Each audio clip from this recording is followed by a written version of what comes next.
Centuries ago, Zen masters discovered something profound. True peace doesn't come from trying to still your mind, but in letting your mind return to its natural, quiet state. Tonight, we will go on a journey through gentle teachings that remind us that peace is not something to achieve, but something to return to. Before we begin, feel free to share what time it is and where you're listening from. These aren't lessons to learn or puzzles to solve. They're whispered truths from the heart of Zen Buddhism, each one a small lantern lighting your path toward deep, restorative sleep. There's no right way to listen, no wisdom you need to grasp, no meaning you must find. Just moments of presence, flowing from one quiet story to the next, each one drawing you deeper into the spaciousness that lives beneath all your thoughts. So settle in now. Let your shoulders drop, let your jaw soften. Just relax and listen. At a mountain monastery known for its rigorous training, 2 monks had been assigned to share the daily practice of walking meditation. The monastery's meditation path had been built many years earlier, constructed from thousands of old bricks that had been donated by local villagers. Over the decades, weather and time had taken their toll on the walkway. Some bricks had become loose and wobbly, others had cracked or broken completely, and still others stuck out at odd angles, creating an uneven surface that required careful attention while walking. Every morning after their sitting meditation, the 2 monks would walk this path together in silence, practicing the slow, mindful movement that was an essential part of their spiritual training. The path circled through a beautiful garden area, past ancient trees and alongside a small stream, creating what could have been a peaceful and contemplative environment for practice. The first monk, however, found the condition of the path to be a constant source of irritation and distraction. Each morning as they began their walking meditation, he would start his internal commentary almost immediately. "This path is absolutely terrible," he would think to himself, his mind filling with criticism and complaint. "Why don't the monastery leaders fix these broken bricks? How can anyone be expected to practice mindfulness when you have to constantly worry about tripping over loose stones?" As he walked, his attention was consumed by cataloging every imperfection. Here was a brick that jutted up too high. There was a gap where a brick was missing entirely. Over there was a section that had settled too low, creating a small depression that collected water after rain. His walking meditation became an exercise in frustration and judgment rather than peaceful awareness. "This is completely unacceptable," he would continue his mental complaints.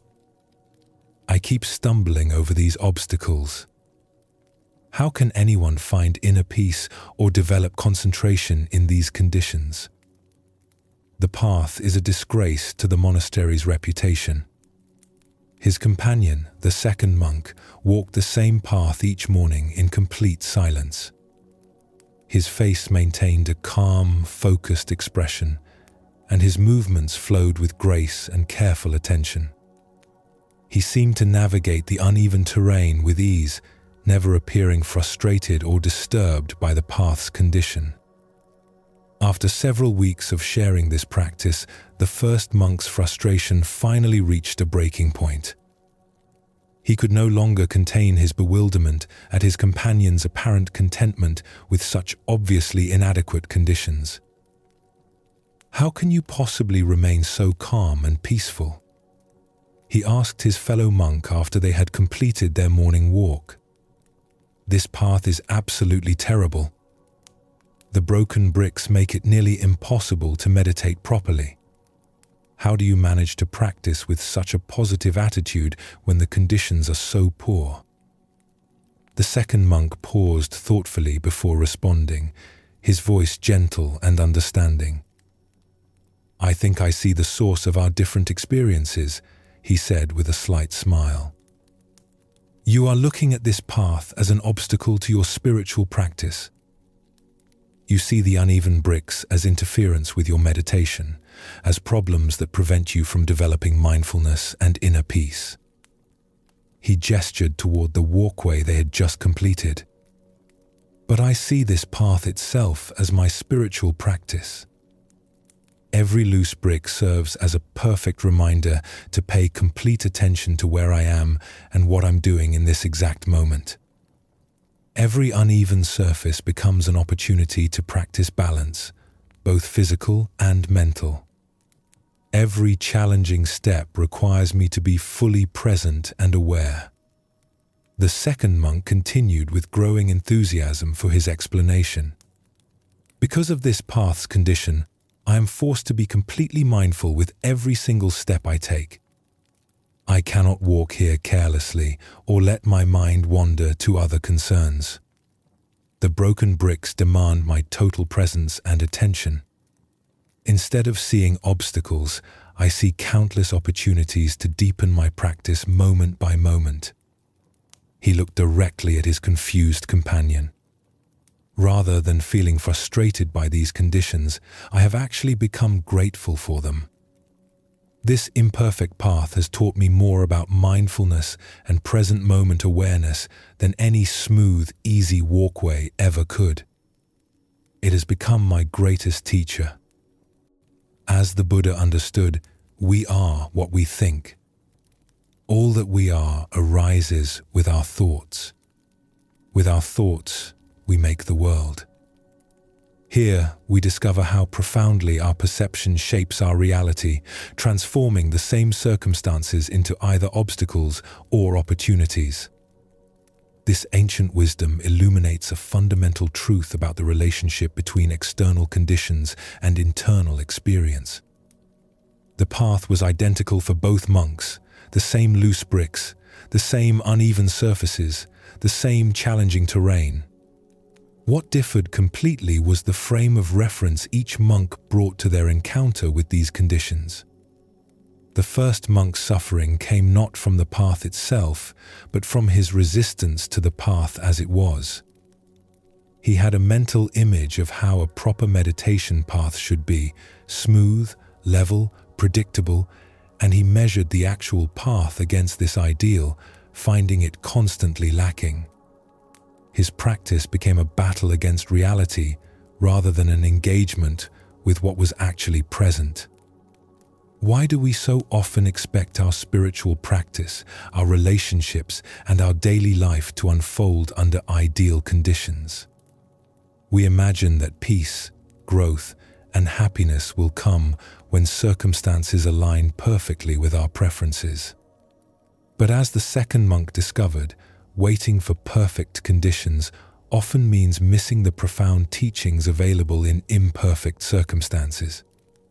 This pattern appears throughout our lives in countless variations.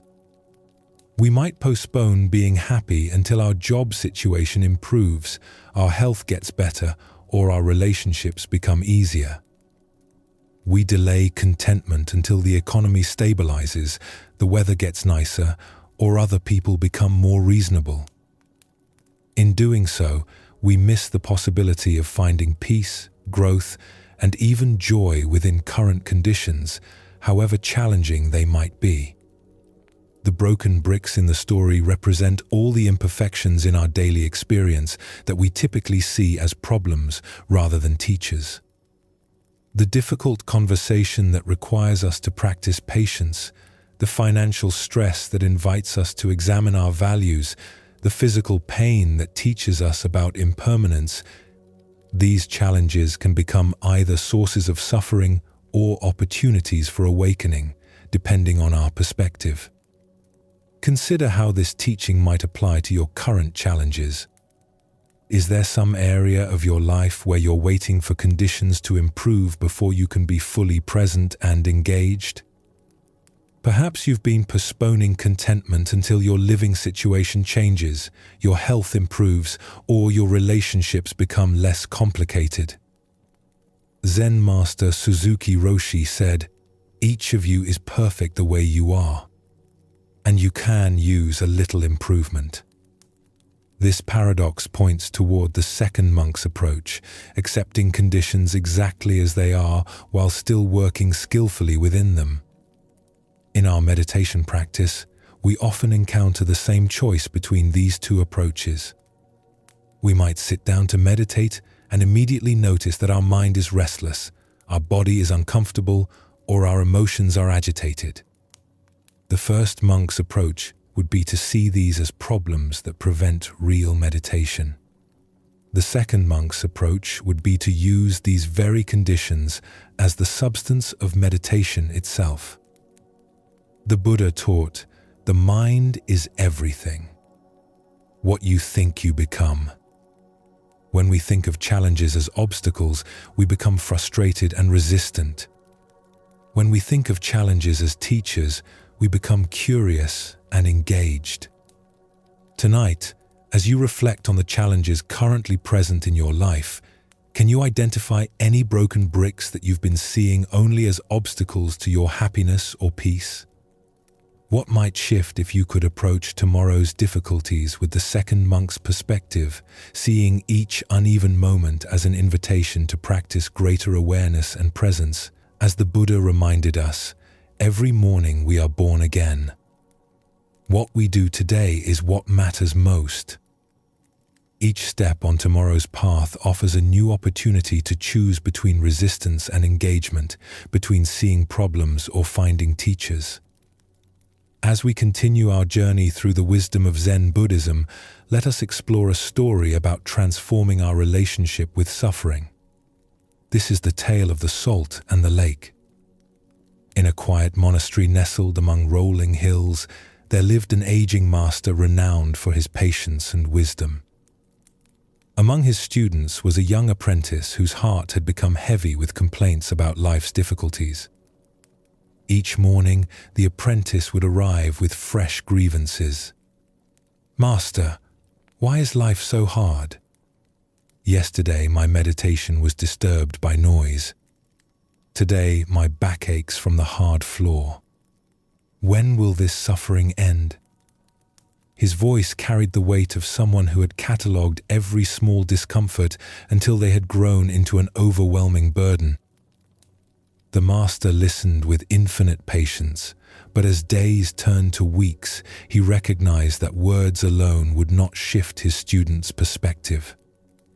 One crisp morning, as golden sunlight streamed through their simple dwelling, the master made an unusual request. "My dear student," he said gently, "I need you to go to the kitchen and bring me some salt. Just a handful will suffice." The apprentice, puzzled by this simple task, nonetheless obeyed. He returned with cupped palms containing coarse white crystals. "Now," the master instructed, producing a small glass of water, "place all of that salt into this glass and drink it." The young man hesitated. "Master, that seems like far too much salt for such a small amount of water." "Trust the process," the master replied. "Drink." The apprentice poured the salt into the glass, watching the crystals dissolve into a cloudy, unappetizing mixture. He lifted it to his lips and took a large gulp, immediately grimacing as the intensely bitter taste filled his mouth. "How does it taste?" the master asked. "Bitter," the apprentice spat. "Terribly, overwhelmingly bitter. I can barely stand it." The master chuckled softly. "Excellent. Now, bring that same amount of salt and come with me." Together, they walked in contemplative silence until they reached the shores of a pristine mountain lake. The water stretched before them like a mirror, reflecting the sky so perfectly that it was difficult to tell where earth ended and heaven began. "Now," the master said, "place this handful of salt into the lake." The apprentice waded into the shallow water and opened his hands, watching as the salt crystals scattered across the lake's surface, quickly dissolving without leaving any visible trace. "Drink from the lake," the master instructed. The young man cupped the lake water in his hands and brought it to his lips. The water was clean, refreshing, with the pure taste of mountain streams. "How does it taste?" the master asked. "Much fresher," the apprentice replied, genuinely surprised. "Clean and pure." "Do you taste the salt?" the master inquired gently. The student paused, paying careful attention. "No," he said slowly. "I don't taste any salt at all." The master sat beside his student on a smooth stone at the water's edge. His weathered hands reached out to clasp the young man's hands in profound tenderness. "My dear student," the master said, "the pain of life is pure salt, no more, no less. The amount of pain in existence remains constant. But the amount of bitterness we experience depends entirely on the container we put that pain into." The apprentice listened with new understanding. "When you are in pain," the master continued, "the only thing you can truly control is your response.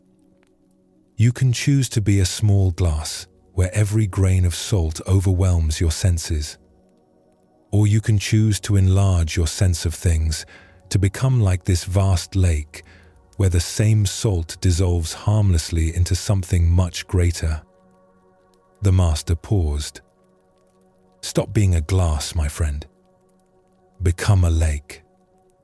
The Buddha once said, "Pain is certain, suffering is optional." This fundamental teaching reveals the heart of our relationship with difficulty. We cannot eliminate the challenges woven into human existence, but we have tremendous power over how that pain affects us. What emerges from this story is understanding about consciousness itself. Our awareness is not fixed in size. It can contract into the narrow confines of a glass where every difficulty looms enormous. Or it can expand into the spaciousness of a lake where the same difficulties become manageable. Why do we often choose to be the glass rather than the lake? First is our tendency toward pain myopia, becoming so focused on discomfort that it fills our entire awareness. Second is our habit of story proliferation, taking a single painful event and creating elaborate narratives about how unfair life island. Third is the comparing mind, measuring our pain against an imaginary standard of how life should be. The lake perspective doesn't minimize genuine pain or suggest passivity. Rather, it offers a skillful way of relating to inevitable challenges that doesn't compound them with unnecessary suffering. From lake consciousness, we can respond to problems more creatively because we're not overwhelmed. Zen master Thich Nhat Hanh taught, "Thanks to impermanence, everything is possible." From the lake perspective, we remember that everything arises and passes away within the vast space of awareness. Today's crisis becomes tomorrow's memory. We become a lake through practices that naturally expand awareness. Meditation teaches us to rest in spacious presence.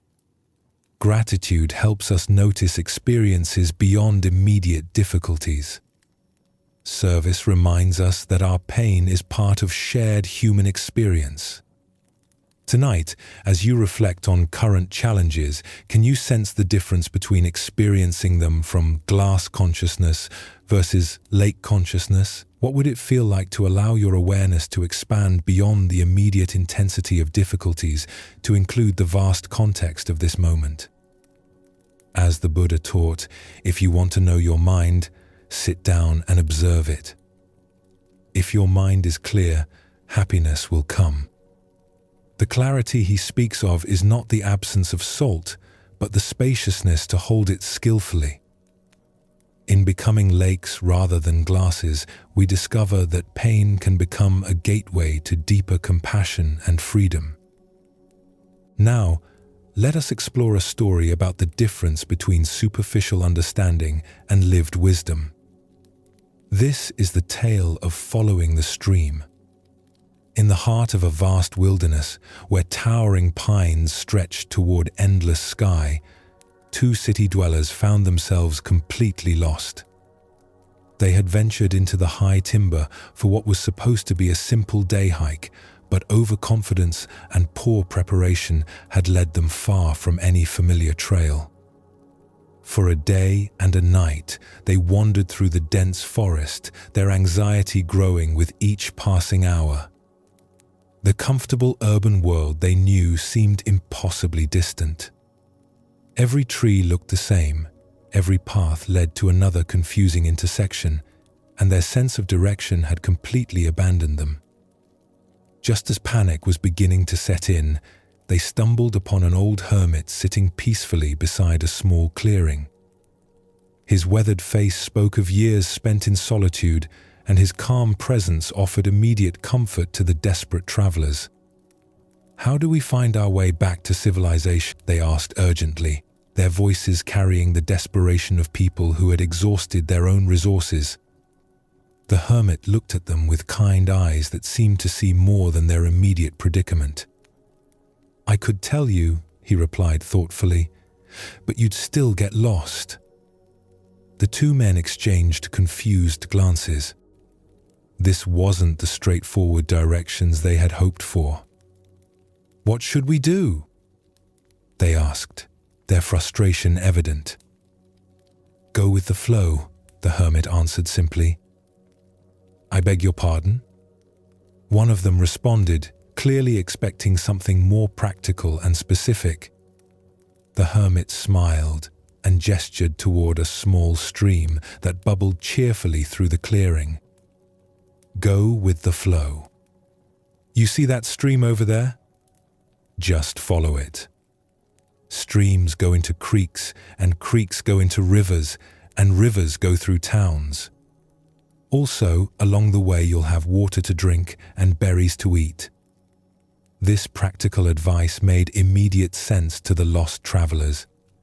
Following water downstream was indeed a reliable way to find human settlements, and the stream would provide essential resources they needed for survival during their journey.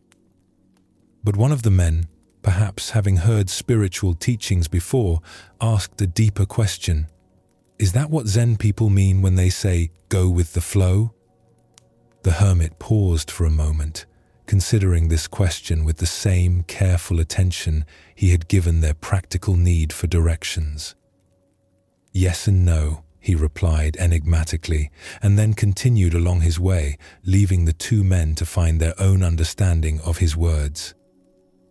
The Buddha once said, "If you understand, things are just as they are. If you do not understand, things are just as they are." This teaching points to the layered nature of wisdom that the hermit embodied in his response to the lost travelers. The deeper teaching here shows us how authentic spiritual guidance operates on multiple levels simultaneously. The hermit's advice was both completely practical and profoundly metaphorical. On the surface level, following the stream was simply good wilderness survival strategy. On a deeper level, it represented the entire approach to living that Zen encourages. Why did the hermit say the travelers would still get lost, even if he gave them directions? This points to a fundamental truth about the difference between receiving information and developing wisdom. External directions can guide us temporarily, but they don't develop our inner capacity for navigation. Real wisdom involves learning to read the natural signs and flow with the underlying currents of life itself. Consider how this applies to our spiritual seeking. We often approach teachers and teachings looking for specific directions. Tell me exactly what to do to become enlightened. Give me the precise meditation technique that will solve my problems. But this approach, while understandable, misses the deeper point. True spiritual guidance doesn't provide a map, but teaches us how to read the territory. It doesn't give us someone else's answers, but helps us develop the capacity to find our own. Like the stream that naturally knows its way to the ocean, we each have an innate wisdom that can guide us if we learn to trust and follow it. The phrase, "go with the flow," has become so common in popular culture that it's almost lost its meaning, often interpreted as passive resignation or lack of direction. But the hermit's yes and no response points to a more nuanced understanding. True flowing isn't about drifting aimlessly, but about aligning our efforts with the natural currents of wisdom and compassion. The stream represents the Tao, the natural way that underlies all existence. When we align ourselves with this deeper flow, our actions become effortless and effective. We stop pushing against reality and learn to work with the grain of existence rather than against it. But this requires developing a different kind of intelligence than our usual problem-solving mind. The travelers wanted explicit directions because that's how the rational mind works, through clear, step-by-step instructions.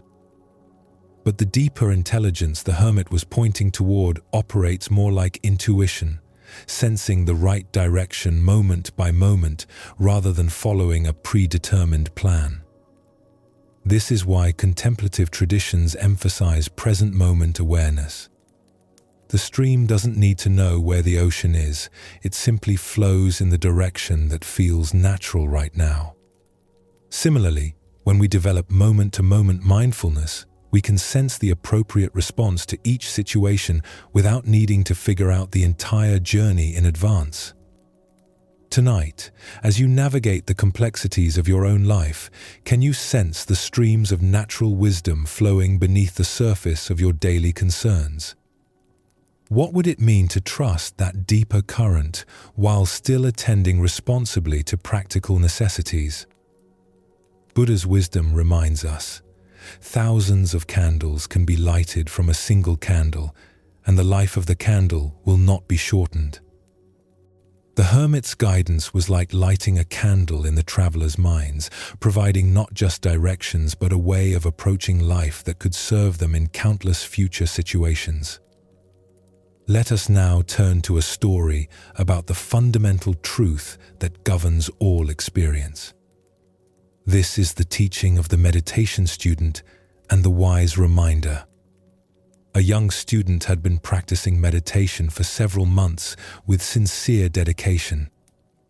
Each morning and evening, he would sit quietly on his cushion, close his eyes, and attempt to follow the breathing techniques his teacher had shown him.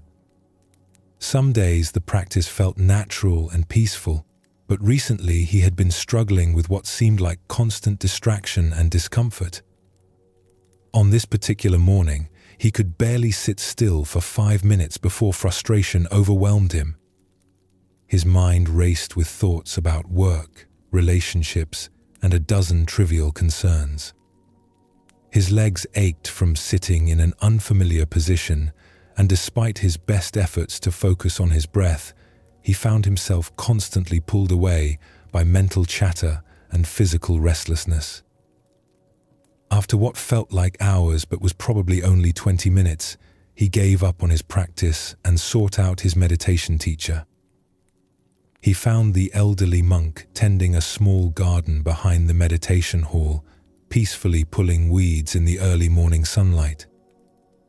"Teacher," the student said, his voice heavy with discouragement and self-criticism, "my meditation is horrible. I can't focus on anything. I feel so distracted and scattered. My legs ache constantly, and I keep falling asleep when I'm not distracted. Everything about my practice feels wrong. It's just horrible." The teacher looked up from his gardening, soil still clinging to his weathered hands, and met the student's frustrated gaze with calm, knowing eyes. He listened to the young man's litany of complaints without judgment or surprise, as if he had heard these exact same words countless times before. "It will pass," the teacher said matter-of-factly, then returned to his weeding as if nothing unusual had occurred. The student stood there for a moment, somewhat taken aback by the brevity and seeming dismissiveness of the response. He had expected detailed advice, perhaps some new technique, or at least some reassurance about his difficulties. Instead, he received just 3 simple words. Feeling somewhat unsatisfied but having nothing more to say, he returned to his room to contemplate this cryptic guidance.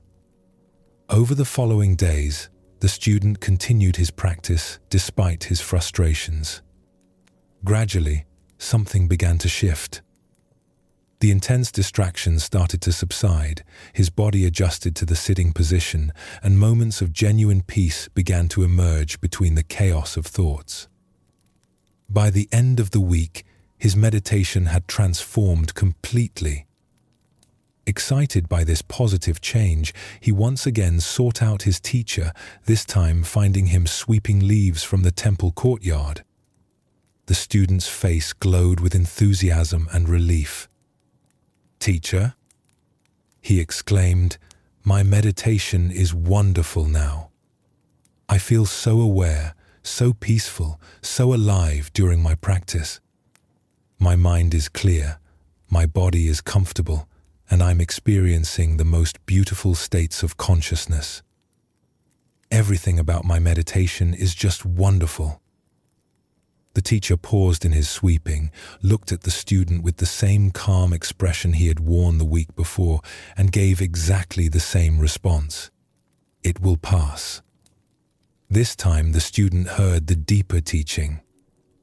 His excitement about his wonderful meditation began to transform into something subtler, not disappointment, but understanding. He realized that his teacher was pointing to something fundamental about the nature of all experience, not just meditation. Buddha's wisdom tells us, "This too shall pass." The heart of this lesson lies in understanding the impermanent nature of all phenomena, both pleasant and unpleasant, both the experiences we cling to and those we try to escape. Why do we struggle so intensely with the changing nature of our experience? Zen Buddhism reveals that much of our suffering comes from our resistance to impermanence, our desperate attempts to hold on to pleasant states, and our equally desperate attempts to escape unpleasant ones. We exhaust ourselves trying to control what is essentially uncontrollable. The student's meditation experiences, both horrible and wonderful, were equally temporary. His teacher's consistent response pointed to a deeper stability that exists beneath the constantly changing surface of experience. This isn't the stability of unchanging conditions, but the stability of awareness itself, the space in which all changing experiences arise and pass away. Consider your own relationship with the ups and downs of daily life. How much energy do you spend trying to perpetuate good moods, successful periods, or comfortable circumstances? How much resistance do you feel toward difficult emotions, challenging phases, or uncomfortable situations? Both the grasping and the resistance create unnecessary suffering. In Zen practice, we learn to develop what might be called equanimity with impermanence. This doesn't mean becoming indifferent to our experiences or not caring about outcomes. Rather, it means developing the capacity to remain centered and responsive regardless of whether current circumstances are pleasant or unpleasant. The teacher's repeated phrase, "It will pass," contains both comfort and challenge. It offers comfort during difficult times by reminding us that no painful state lasts forever. It challenges us during pleasant times by preventing us from building our identity around temporary successes or peak experiences. Zen master Suzuki Roshi taught, Each of you is perfect the way you are, and you can use a little improvement. This paradox points to the same truth the meditation teacher was sharing. We can fully appreciate and engage with our current experience while simultaneously holding it lightly, knowing it will inevitably change. Look deeply at your own patterns of attachment and aversion. Where in your life are you trying to make permanent what is naturally temporary? Where are you exhausting yourself fighting against conditions that will shift on their own if you simply allow them to run their natural course? The Buddha said, "All conditioned things are impermanent. Strive on with diligence." This teaching invites us to pour ourselves wholeheartedly into life while simultaneously holding all outcomes lightly. We can care deeply about our practice, our relationships, our work, and our growth, while remembering that all forms and experiences are temporary visitors in the space of awareness. This understanding transforms how we relate to both success and failure, both pleasure and pain. Instead of being thrown around by the inevitable fluctuations of life, we can find our stability in the awareness that remains constant while everything else changes. Tonight, as you notice whatever states of mind and body are present, whether comfortable or uncomfortable, pleasant or unpleasant, clear or confused, can you remember the meditation teacher's simple wisdom? Can you hold your current experience fully while simultaneously knowing that it, like everything else, will pass? As the Buddha observed, just as the great ocean has one taste, the taste of salt, so also this teaching has one taste, the taste of liberation. The taste of liberation is found not in achieving permanent, pleasant states, but in discovering the freedom that comes from dancing gracefully with the ever-changing nature of existence itself. Now, let us explore a story about the patient path to wisdom and the paradox of urgent seeking. This is the teaching of the one-eyed student.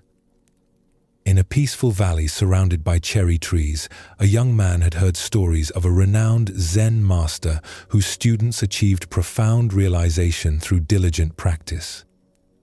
Filled with spiritual ambition and eager to transform his life, the young seeker traveled many days to reach the master's monastery, his mind burning with determination to attain enlightenment as quickly as possible.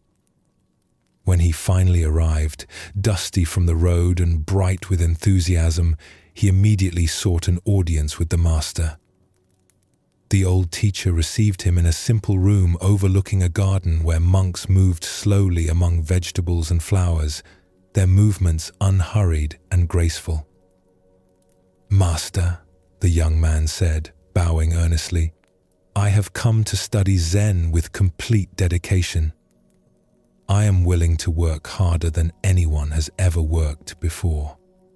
Tell me, if I apply myself with absolute diligence and unwavering effort, how long will it take for me to find Zen?"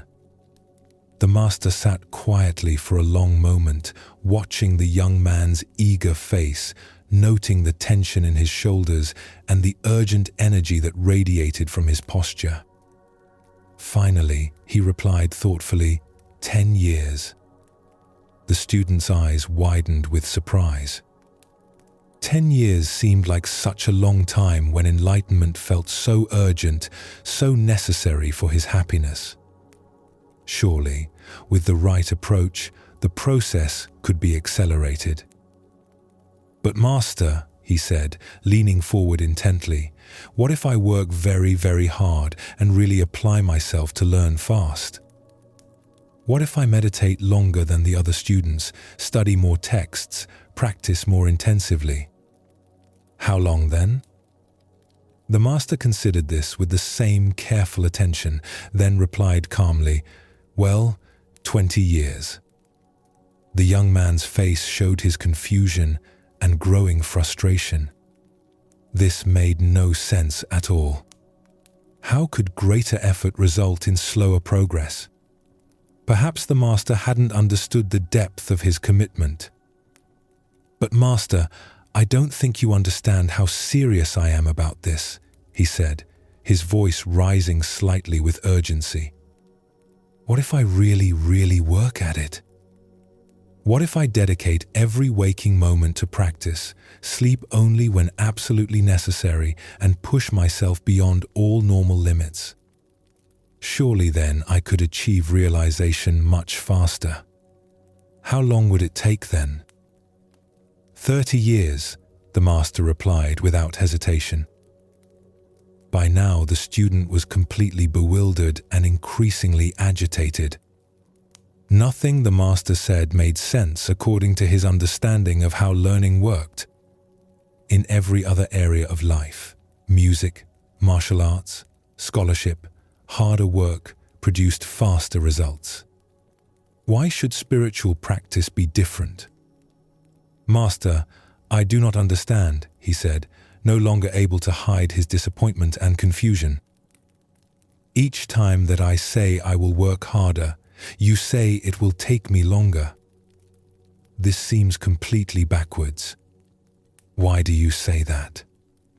The master's expression became gentle and compassionate, like a father explaining something important to a beloved child who was old enough to understand. "When you have one eye on the goal, you only have one eye on the path," the master explained quietly. Ancient Buddhist wisdom tells us, the journey of 1,000 miles begins with one step. What emerges from this story is a profound teaching about the nature of spiritual progress and the paradox of goal-oriented seeking. Why does intense goal fixation actually slow our spiritual development? Zen Buddhism reveals several ways that excessive focus on attainment creates obstacles to realization. First is the problem of divided attention. When part of our consciousness is constantly measuring progress toward an imagined destination, we cannot fully inhabit the present moment practices that actually cultivate awakening. Consider learning to play a musical instrument. If you spend half your practice time obsessing about when you'll be good enough to perform publicly, that energy isn't available for the careful attention to finger placement, rhythm, and tone that develops skill. The music emerges through complete absorption in the present moment relationship between musician and instrument, not through anxious projection toward future competence. Second is what Zen calls gaining mind, the subtle grasping that turns spiritual practice into a transaction. When we practice meditation to get enlightenment, study texts to accumulate wisdom, or cultivate compassion to become better people, we're approaching the path as consumers rather than participants. This gaining mind creates a fundamental split between who we think we are now and who we imagine we need to become. The Buddha said, "What you are looking for is where you are looking from." This profound teaching points to the very heart of the master's lesson. Zen is not something we attain, but something we recognize. It's not a destination we reach, but the very awareness with which we walk the path. This ancient wisdom illuminates why urgent spiritual seeking often becomes self-defeating. When we're frantically pursuing enlightenment, we're operating from the assumption that our present experience is somehow inadequate or incomplete. But Zen teaches that the seeking mind itself is the very awareness we're seeking to find. Look deeply at your own experience of learning and growth. Haven't your most profound insights often come when you weren't actively trying to have insights? Perhaps while walking in nature, washing dishes, or simply sitting quietly without agenda. These moments of natural awareness reveal what the master was pointing toward, that wisdom emerges when we stop dividing our attention between here and there, now and then. Zen master Huang Po taught, "Your everyday mind, that is the way." This teaching invites us to examine our relationship to spiritual practice itself. Are we practicing to become someone different, Or are we practicing to recognize who we already are? Are we walking the path to get somewhere else, or are we discovering that the path itself is the destination? The student's error wasn't his desire for realization, but his assumption that it existed somewhere other than in his present moment experience. Each time he proposed working harder, he was actually moving further from the natural awareness that practice reveals. Like trying to catch your own shadow by running faster, the more urgently you chase it, the more it seems to flee.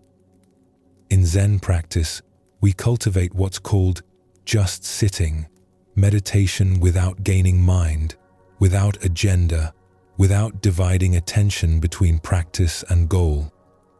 This doesn't mean we become passive or lose our dedication. Instead, we bring wholehearted attention to each moment of practice, allowing insights to emerge naturally rather than forcing them through willful effort. Consider how this teaching might apply to other areas of your life. Perhaps in relationships, where trying too hard to be loved often pushes others away. Or in creative work, where forcing inspiration typically produces stilted results while relaxed attention allows natural creativity to flow. Tonight, as you notice your mind racing toward imagined destinations, the person you want to become, the peace you want to find, the understanding you want to achieve, can you remember the Master's teaching? Can you gently return both eyes to the path, discovering that the journey itself contains everything you thought you were seeking at its end? Buddha spoke of this when he said, "There is no way to happiness. Happiness is the way." By walking the path with undivided attention, we discover that what we thought lay at its end was present in every step. As we continue our journey, let us now turn to a story about acceptance and the art of contentment. This is the shepherd's wisdom. Along a dusty mountain road where wildflowers dotted the hillsides, a weary traveler encountered a shepherd tending his flock. The morning sun climbed steadily higher, and clouds gathered on the horizon, creating an uncertain sky that could promise either gentle rain or scorching heat. The shepherd sat peacefully on a smooth boulder, watching his sheep graze contentedly among wild grasses. His face bore the calm expression of one who had spent countless seasons under open sky, learning lessons that only nature can teach. There was something in his demeanor, a quality of unshakable serenity that drew the traveler's attention. "Good morning, friend," the traveler called out, wiping sweat from his brow. "What kind of weather are we going to have today?" The shepherd looked up with eyes that held mountain stream clarity and smiled with genuine warmth. "The kind of weather I like," he replied simply, as if this were the most obvious answer in the world. The traveler paused, confused. He had expected a practical forecast that would help him plan his day. Instead, he received what seemed like circular logic, offering no useful information. "How do you know it will be the kind of weather you like?" The traveler pressed, his voice carrying frustration mixed with curiosity. The shepherd's smile deepened, and he gestured toward the vast sky above them, where clouds and clear patches moved in their eternal dance. "Having found out, sir, that I cannot always get what I like," he said with the patience of one who had learned life's most essential lesson, "I have learned to always like what I get. So, I am quite sure we will have the kind of weather I like." The traveler stood in silence, the profound simplicity of this wisdom settling into his understanding like seeds finding fertile ground. Here was a man who had discovered something that all the weather predictions in the world could not provide: complete freedom from the anxiety of uncertainty. As the Buddha observed, attachment is the root of suffering. What emerges from this story is the recognition that true contentment comes not from controlling external circumstances, but from transforming our relationship to whatever circumstances arise.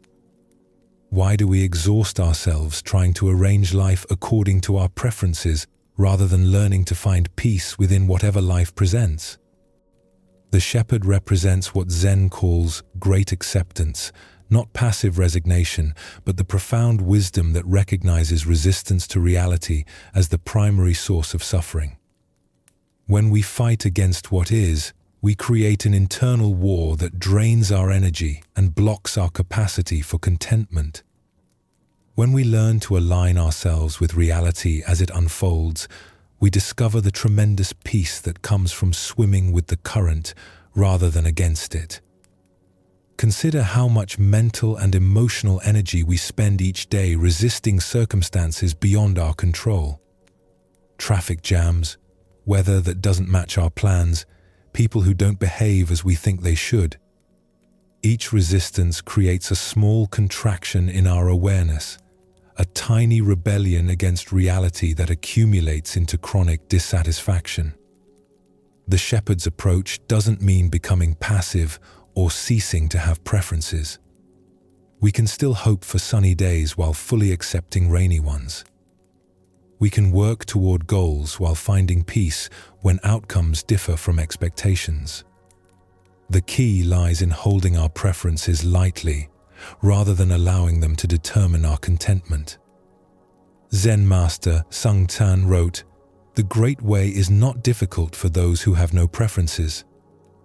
This doesn't suggest eliminating all desires, but rather not allowing those desires to become demands that reality must fulfill for us to be okay. Look deeply at your own patterns of resistance. How often do you find yourself arguing with reality, wishing circumstances were different, or believing you'll be content when things change? This tension is optional, not because you should suppress your desires, but because you can learn to hold them more skillfully. The Buddha taught that attachment doesn't mean caring deeply about things. It means making our inner peace conditional on external circumstances arranging themselves according to our specifications. The shepherd cares about his flock and appreciates comfort, but his fundamental contentment doesn't depend on any particular outcome. Tonight, as you reflect on the day's experiences, both pleasant and challenging, can you find the shepherd's secret within your own awareness? What if contentment isn't waiting for better circumstances, but is available right now through a shift in perspective? As the Buddha taught, happiness does not depend on what you have or who you are. It solely relies on what you think. The shepherd discovered that when we stop demanding that life conform to our expectations, we find the freedom to enjoy life exactly as it presents itself. Our next story speaks to the moment when understanding transcends effort. This is no water, no moon. The nun Chiono had devoted many years to intensive Zen study and practice. She spent countless hours in meditation, wrestling with profound koans and contemplating the deepest teachings of the Buddha. Her dedication was unwavering. She rose before dawn each day, sat in perfect posture through pain and discomfort, and approached her spiritual practice with the kind of fierce determination that impressed even her teachers. Despite her sincere efforts and obvious commitment, enlightenment continued to elude her. She could understand the concepts intellectually, speak eloquently about emptiness and non-duality, and even guide other students through basic meditation techniques. But the final breakthrough, the direct realization that would transform her understanding completely, remained just beyond her grasp. Years passed this way. Chiono began to feel a growing frustration with her practice. She watched as other students seemed to achieve insights that remained mysterious to her. She questioned her methods, intensified her efforts, and sometimes wondered if she lacked some essential capacity for awakening that others possessed naturally.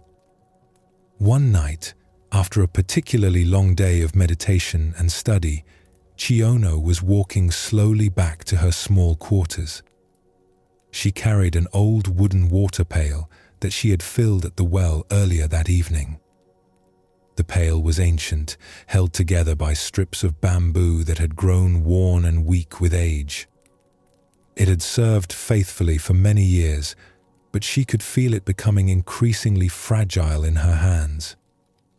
As she walked through the moonlit courtyard, she became mesmerized by the sight before her.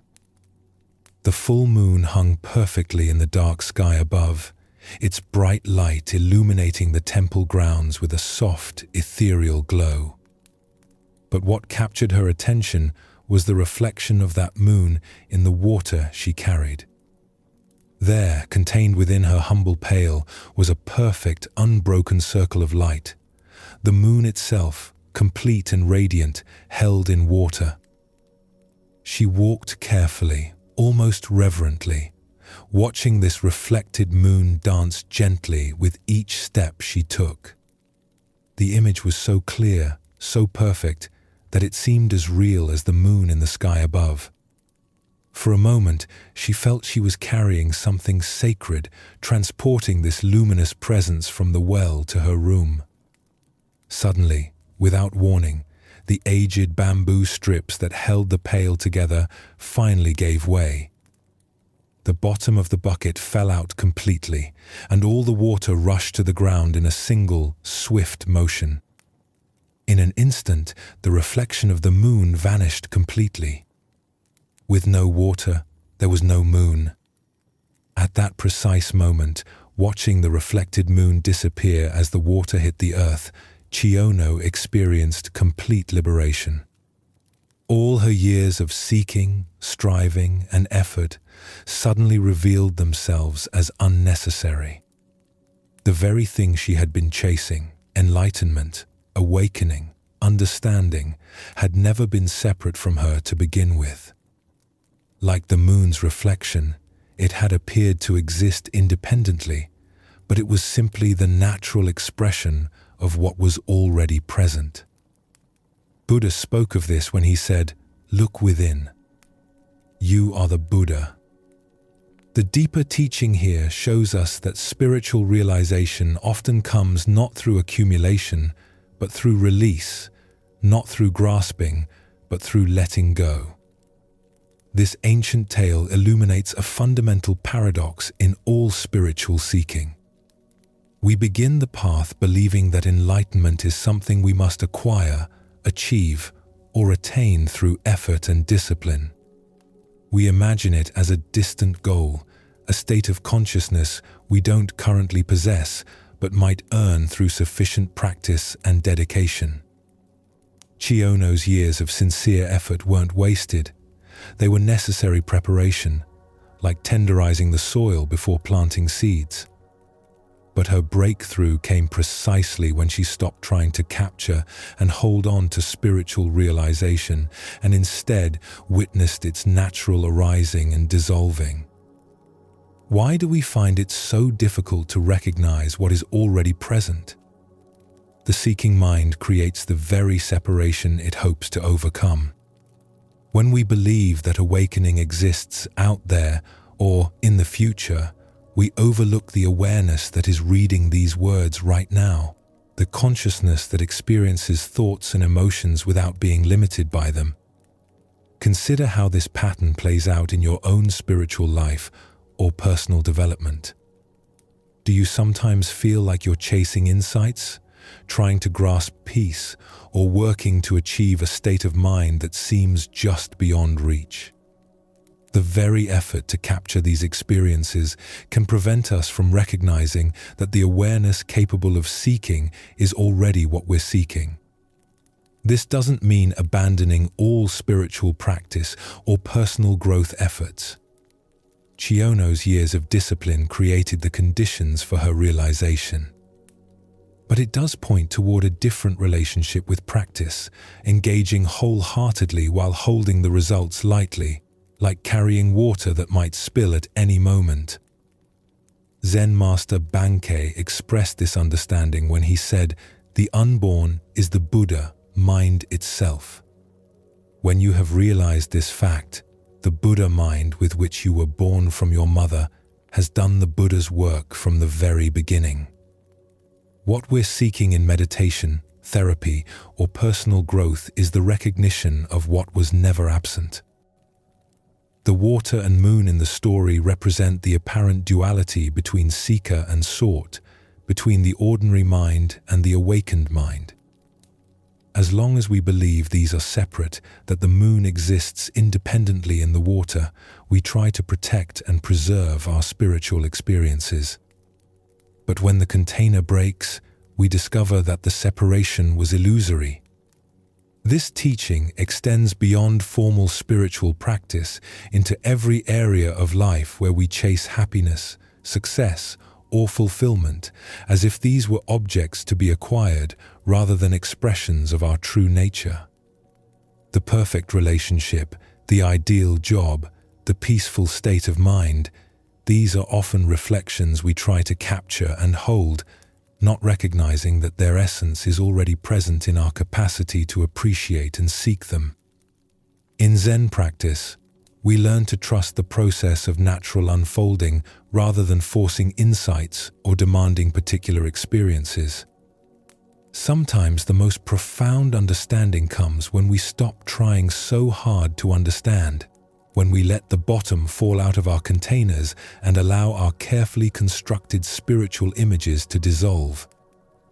The Buddha taught, "The one who has conquered himself is a far greater hero than he who has defeated 1,000 times 1,000 men." The conquest Kyono achieved was not victory over ignorance, but recognition that the battle itself was based on a misunderstanding. Tonight, as you reflect on your own seeking and striving, can you imagine what it might feel like to let the bottom fall out of your spiritual container? What would happen if you stopped trying to capture and hold on to your insights and instead trusted the natural wisdom that already animates your seeking? As the Buddha reminded us, within you there is a stillness and a sanctuary to which you can retreat at any time and be yourself.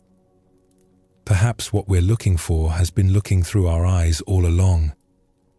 Let us now explore a story about the invisible burdens we carry through life. This is the tale of the empty backpack. In a serene monastery garden, where morning dew glistened on carefully tended paths, a young seeker approached his teacher with a question weighing heavily on his heart. His eyes reflected both determination and confusion as he bowed respectfully. "Master," he said, "I wish to understand my path on earth better. Why do I seem to carry my past and relive it again and again? Why can't I get past my past?" The master studied the young man with compassionate eyes, then gestured toward an intricate maze of translucent silk panels shimmering in the garden's filtered sunlight. "Go forward into the maze," he said, reaching for a leather backpack. "But carry this as you walk. It will help you stay focused. Be careful though, as it is quite heavy." The young man accepted the backpack, initially surprised by how easily the master handed it over. But the moment it settled into his grasp, he gasped. The weight was extraordinary, forcing him to bend forward as he struggled toward the maze. Inside the silken labyrinth, he immediately encountered solid walls. Through the translucent material, he could see other seekers navigating their paths like distant ghosts. No matter which direction he turned, every path seemed blocked. Exhausted, he sat down to think. "Others are clearly ahead of me," he thought. "Should I cheat and crawl under the silk?" After wrestling with these thoughts, he chose integrity. As he stood with renewed resolve, an opening magically appeared. Progress felt rewarding until he faced another wall. This time, good intentions yielded no results. The backpack's weight became unbearable, cutting into his shoulders. What could be so heavy yet feel so soft? Overcome with curiosity, he removed the pack and peered inside. It was completely empty. Yet when he lifted it again, the weight remained undeniable. As he placed it back on his shoulders, a voice whispered clearly, "Look inside of you, young man, for the weight lies there." Suddenly, memories flooded his consciousness. His childhood tormentors, accumulated hurts and resentments carried for years. As he relived each painful experience, the backpack grew heavier. Then understanding dawned, "I am the weight. I carry the burden of that which troubles me." With this insight, he began the work of forgiveness. "I forgive you wherever you are," he found himself saying. Immediately, the pack lightened and new pathways opened. As sunlight warmed his face and he remembered moments of love, the weight continued diminishing until the backpack felt weightless. Finally, surrounded by solid silk walls, he sat in meditation. "I am the light and the way." I recognized that I was the impediment, not anyone else. At these words, his feet began rising from the earth. He floated above the maze, seeing how others remained trapped by darkness in their own packs. With a thought, he found himself beside his teacher outside the labyrinth. "Master," he said, his face radiant, "I discovered that my darkness caused my weight, and my lightness freed me to fly." The master smiled knowingly. "What do you feel, young one? Do you feel freed?" Without waiting for an answer, he walked away. Buddha's wisdom reminds us, holding on to anger is like grasping a hot coal with the intent of throwing it at someone else. You are the one who gets burned. This ancient teaching illuminates the profound truth revealed in the empty backpack story. We are the creators of our own burdens. What emerges from this tale is recognition that our past does not imprison us, our relationship to our past does. The young seeker discovered that suffering came not from what others had done, but from his unwillingness to release those experiences. The empty backpack represents the invisible weight of unprocessed emotions and unhealed wounds we carry through life. Why do we cling so tenaciously to our pain? First is our identification with wounds.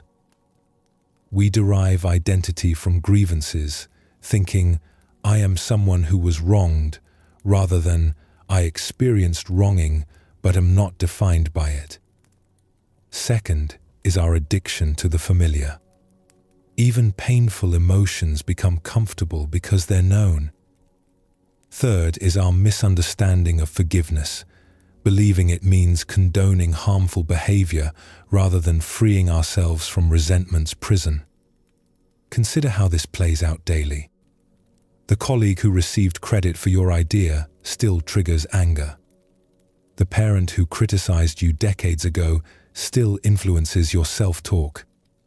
Each is an invisible item in your backpack, weighing you down. Zen teacher Jack Cornfield taught, "Forgiveness is giving up all hope of having had a different past." We cannot change what happened, but we can change our relationship to what happened. The energy spent maintaining grievances could be redirected toward creating the life we actually want. The floating represents lightness available when we release psychological burdens. This isn't about bypassing pain, but processing experiences fully and choosing freedom over familiarity, growth over grievance. Tonight, as you prepare for rest, What invisible weight might you be carrying? Perhaps it's time to examine what you've been holding on to and ask, does this serve my highest good, or is it time to set it down? As the Buddha taught, you yourself, as much as anybody in the entire universe, deserve your love and affection. The path to freedom begins with radical self, forgiveness and willingness to travel light through life's inevitable challenges. Now, let us explore a story about the weight of our thoughts. This is the stone mind. Master Hogan was walking peacefully through the monastery garden with one of his most earnest students on a warm afternoon. The garden was a place of contemplation, carefully designed with winding paths that led past ancient trees, small ponds, and carefully arranged rocks that had been placed by previous generations of monks to inspire reflection and meditation. As they strolled along one of the main pathways, the student's attention was drawn to a particularly large boulder that sat prominently near the center of the garden. This stone was massive, perhaps the size of a small building, and had been there for so many years that moss had grown across its surface and small plants had taken root in its crevices. It was clearly a permanent and substantial feature of the monastery grounds. The student had been studying Buddhist philosophy intensively and was eager to demonstrate his understanding of the teachings he had been learning. He saw in this prominent stone an opportunity to engage his master in a philosophical discussion that would reveal his grasp of complex metaphysical concepts. Pointing directly at the large rock, the student posed what he believed was a sophisticated question that would invite profound dialogue about the nature of reality and consciousness. "Master," the student said with the confidence of someone who had spent considerable time thinking about abstract spiritual matters, "the sutras teach us that all phenomena ultimately exist within consciousness, that everything we perceive is, in the deepest sense, a manifestation of mind itself. Given this fundamental teaching about the nature of reality, would you say that this large stone is inside my mind, or would you say it exists outside of my mind as a separate object?" The student stood there expectantly, clearly proud of his question and anticipating a lengthy philosophical discourse about the relationship between consciousness and material reality. He had framed his inquiry in terms of classical Buddhist metaphysics, touching on some of the most sophisticated concepts in the tradition regarding the nature of perception and the ultimate ground of existence. Master Hogan paused for a moment, looking at his student with the calm, penetrating gaze that characterized his teaching style. He considered the question carefully, not dismissing it, but recognizing immediately the mental trap his student had created for himself through excessive intellectualization. Rather than launching into the kind of abstract philosophical explanation the student was expecting, Master Hogan responded with perfect simplicity and directness. "You must have a very heavy mind," he replied gently, "to be carrying a stone like that around in it." The student stood there speechless, his elaborate philosophical framework suddenly revealed as unnecessarily complex. In a single sentence, his master had pointed directly to the absurdity of his mental construction, while simultaneously teaching him something profound about the nature of thought itself. Buddha's wisdom reminds us, all conditioned things are impermanent. Work out your salvation with diligence. What emerges from this story is a teaching about how our thinking mind can create burdens that have no basis in actual reality. The deeper lesson here illuminates how intellectual analysis, while valuable in appropriate contexts, can become a form of mental carrying that weighs us down unnecessarily. The student had taken a simple, direct experience, encountering a stone in a garden, and transformed it into a philosophical problem that required mental effort to resolve. Hogan's response reveals the absurdity of this entire mental process. The stone wasn't actually in the student's mind in any literal sense, nor did the student need to figure out its ontological status to encounter it appropriately. By pointing to the heaviness of carrying such concepts around mentally, the master highlighted how much unnecessary labor we create for ourselves through excessive thinking. Why do we tend to complicate direct experience with elaborate mental frameworks? The thinking mind offers us a sense of understanding and control. When we can categorize, analyze, and explain our experiences, we feel that we're gaining mastery over reality. But as this story reveals, sometimes our explanations become more burdensome than the original experiences they were meant to clarify. This pattern appears constantly in our daily lives. We might encounter a simple emotion like sadness and immediately begin analyzing its causes, constructing narratives about what it means, and developing strategies for managing it. What began as a straightforward feeling becomes a heavy psychological project that we carry around in our minds. Or we might have a disagreement with a friend and transform it into an elaborate mental case study involving personality analysis, relationship dynamics, and complex theories about human behavior. The simple task of addressing a misunderstanding becomes weighed down with conceptual baggage that makes resolution more difficult rather than easier. In spiritual practice, this tendency toward mental heaviness shows up as what might be called dharma collecting, accumulating insights, techniques, and understandings that become burdens rather than liberations.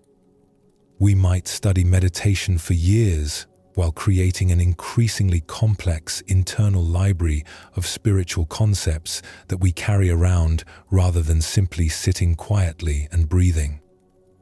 Zen Master Yunmen said, "Every day is a good day."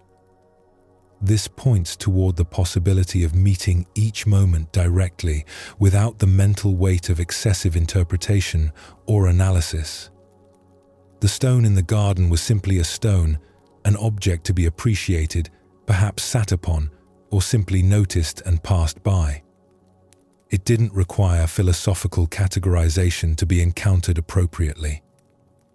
Hogan's teaching method was particularly skillful because he didn't dismiss his student's question as wrong or inappropriate. Instead, he pointed to the practical consequence of thinking in such abstract terms, the heaviness it creates in our mental experience. By using the metaphor of carrying physical weight, he made the burden of excessive thinking tangible and obvious. This teaching doesn't advocate for abandoning all thinking or philosophical inquiry. Intellectual understanding has its place and value, but it does point toward distinguishing between useful thinking that serves practical purposes and mental elaboration that creates unnecessary complexity and burden. Sometimes, the most profound spiritual insight is recognizing that we don't need to understand everything intellectually. We can encounter a beautiful sunset without analyzing the physics of light refraction. We can feel love for someone without constructing elaborate theories about the nature of human connection. We can sit in meditation without carrying around complex ideas about enlightenment. The Buddha taught simplicity, patience, compassion. These three are your greatest treasures. Hogan was pointing his student toward the treasure of simplicity, the relief that comes from setting down mental weights we never needed to pick up in the first place. Tonight, as you prepare for rest, notice if you're carrying any stones around in your mind, complex worries about future scenarios, elaborate interpretations of past events, or sophisticated analyses of your current circumstances. What would it feel like to simply set these mental burdens down, even temporarily? As the Buddha reminded us, peace comes from within. Do not seek it without. Sometimes the deepest peace comes not from finding better thoughts to think, but from recognizing that we don't need to carry so many thoughts at all. Let us keep going on our journey. The following story reveals the difference between helping and holding on. This is the lesson of the two monks and the woman at the river. Two monks were traveling together along a mountain path, making their way to a distant monastery where they planned to continue their studies. Both were dedicated practitioners who had taken strict vows as part of their spiritual training, including a vow to avoid all physical contact with women. This wasn't born from disrespect, but from their understanding that such discipline helped maintain focus on their spiritual development. As they approached a swollen river where the usual bridge had been damaged by recent storms, they encountered a young woman standing uncertainly at the water's edge. The current was strong and treacherous, filled with debris from the mountain runoff, and she was clearly afraid to attempt crossing alone. "Please, honored monks," she called to them, "could one of you help me cross this dangerous water? I'm not strong enough to make it safely on my own." One of the monks immediately tensed, his mind racing through their monastic rules and the potential complications of this situation. Physical contact with women was explicitly forbidden, and he began formulating explanations for why they couldn't help, perhaps suggestions for alternative solutions that wouldn't require breaking their vows. The other monk, however, took one look at the woman's predicament and the genuine danger she faced and made a different choice. Without hesitation or lengthy deliberation, he walked to her side and gently lifted her onto his shoulders. He carried her carefully across the treacherous current, ensuring her safety with each step, and set her down gently on the far bank. "Thank you so much," she said gratefully, bowing to both monks before continuing on her way. The two monks resumed their journey, but the atmosphere between them had changed dramatically. The first monk walked in increasingly agitated silence, his mind churning with thoughts about what he had witnessed. As the hours passed, his internal tension grew until finally he could no longer contain his distress. "Brother," he burst out, unable to hold his silence any longer, "I cannot understand your behavior back at the river. Our spiritual training explicitly teaches us to avoid any physical contact with women, yet you picked that woman up onto your shoulders and carried her across the water. How could you so blatantly violate our sacred vows?" His companion looked at him with gentle surprise and responded with perfect simplicity. "Brother, I set her down on the other side of the river hours ago, but you are still carrying her." Buddha's wisdom teaches us, holding on to anger is like grasping a hot coal with the intent of throwing it at someone else. You are the one who gets burned. This tale unveils the profound difference between compassionate action and mental attachment, between responding to present needs and carrying past events. Why do we often carry situations long after they've ended, replaying scenarios and nursing grievances that only exist in our own minds? Zen Buddhism reveals that much of our suffering comes not from what happens to us, but from our inability to release experiences once they've passed. The first monk's agitation demonstrates how rigid adherence to rules can sometimes conflict with the compassionate spirit that inspired those rules originally. His fellow monk saw a person in danger and responded with immediate kindness, then completely released the incident. But the first monk carried the event for hours, letting it grow heavier with each step. Consider your own tendency to replay past conversations, nurse old grievances, or mentally rehearse scenarios that have already ended. How much of your mental energy goes toward carrying situations that exist now only in memory? The woman crossed the river in minutes, but the monk carried her for hours through his own thoughts. This teaching applies to far more than dramatic violations of rules.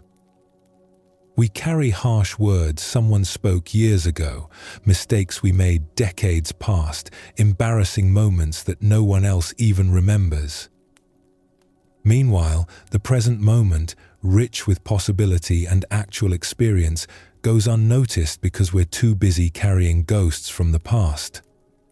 In Zen practice, we learn to distinguish between appropriate action and unnecessary attachment. The second monk helped when help was needed, then moved on completely. He didn't dwell on whether he'd made the right choice, worry about others' opinions, or replay the incident endlessly in his mind. Zen master Thich Nhat Hanh taught, "Thanks to impermanence, everything is possible." The river crossing was impermanent, it began, served its purpose, and ended. Only the first monk's attachment to the event gave it ongoing existence in the form of mental suffering. The Buddha said, "Let go of what has passed. Let go of what may come. Let go of what is happening now. Don't try to figure anything out. Don't try to make anything happen. Relax right now and rest." This teaching points directly to the freedom available when we stop carrying experiences beyond their natural lifespan. Look deeply at what you might be carrying unnecessarily. Old resentments, past failures, conversations that upset you, decisions you regret, all of these exist now only because you continue to pick them up and carry them. What would it feel like to set them down? The irony is profound. The monk who actually broke the rule experienced no suffering from it, while the monk who maintained perfect rule, observance created hours of agitation for himself. This reveals that suffering often comes not from our actions, but from our thoughts about our actions. Tonight, as you notice your mind returning to past events, old grievances, or situations that have already ended, can you remember the wise monk's example? Can you practice setting down whatever you've been carrying unnecessarily, discovering the lightness that comes from traveling through life without the burden of yesterday's experiences? As Buddha's wisdom reminds us, in the end, only three things matter: how well we have lived, how well we have loved, how well we have learned to let go. True spiritual practice isn't about perfect rule following, but about responding appropriately to what's actually present, then releasing it completely to make space for whatever comes next. Let us now turn to a tale about the nature of faith and self-doubt. This is the story of the wishing tree. A poor man walked slowly through a dense forest, his shoulders heavy with worry. Bills unpaid, relationships strained, dreams deferred, each step seemed to echo with the weight of his many troubles. The canopy above filtered the sunlight into gentle patterns on the forest floor, but he noticed none of this beauty. His mind churned endlessly through his problems, each thought leading to another worry, another reason why his life felt so difficult. Exhausted from walking and thinking, he stopped to rest against what appeared to be an ordinary tree. Its trunk was wide and welcoming, its bark smooth against his back. As he leaned there, catching his breath, he realized how thirsty he had become. "I wish I had something to drink," he murmured to himself. Instantly, as if materializing from thin air, a cup of cool, clear water appeared in his hand. He stared at it in disbelief, turning the cup this way and that, examining it for some trick or illusion. The water looked pure, inviting. Tentatively, he brought it to his lips and drank. It was the most refreshing water he had ever tasted, cool and sweet, exactly what his parched throat needed. "That was strange," he said aloud, but his stomach chose that moment to growl with hunger.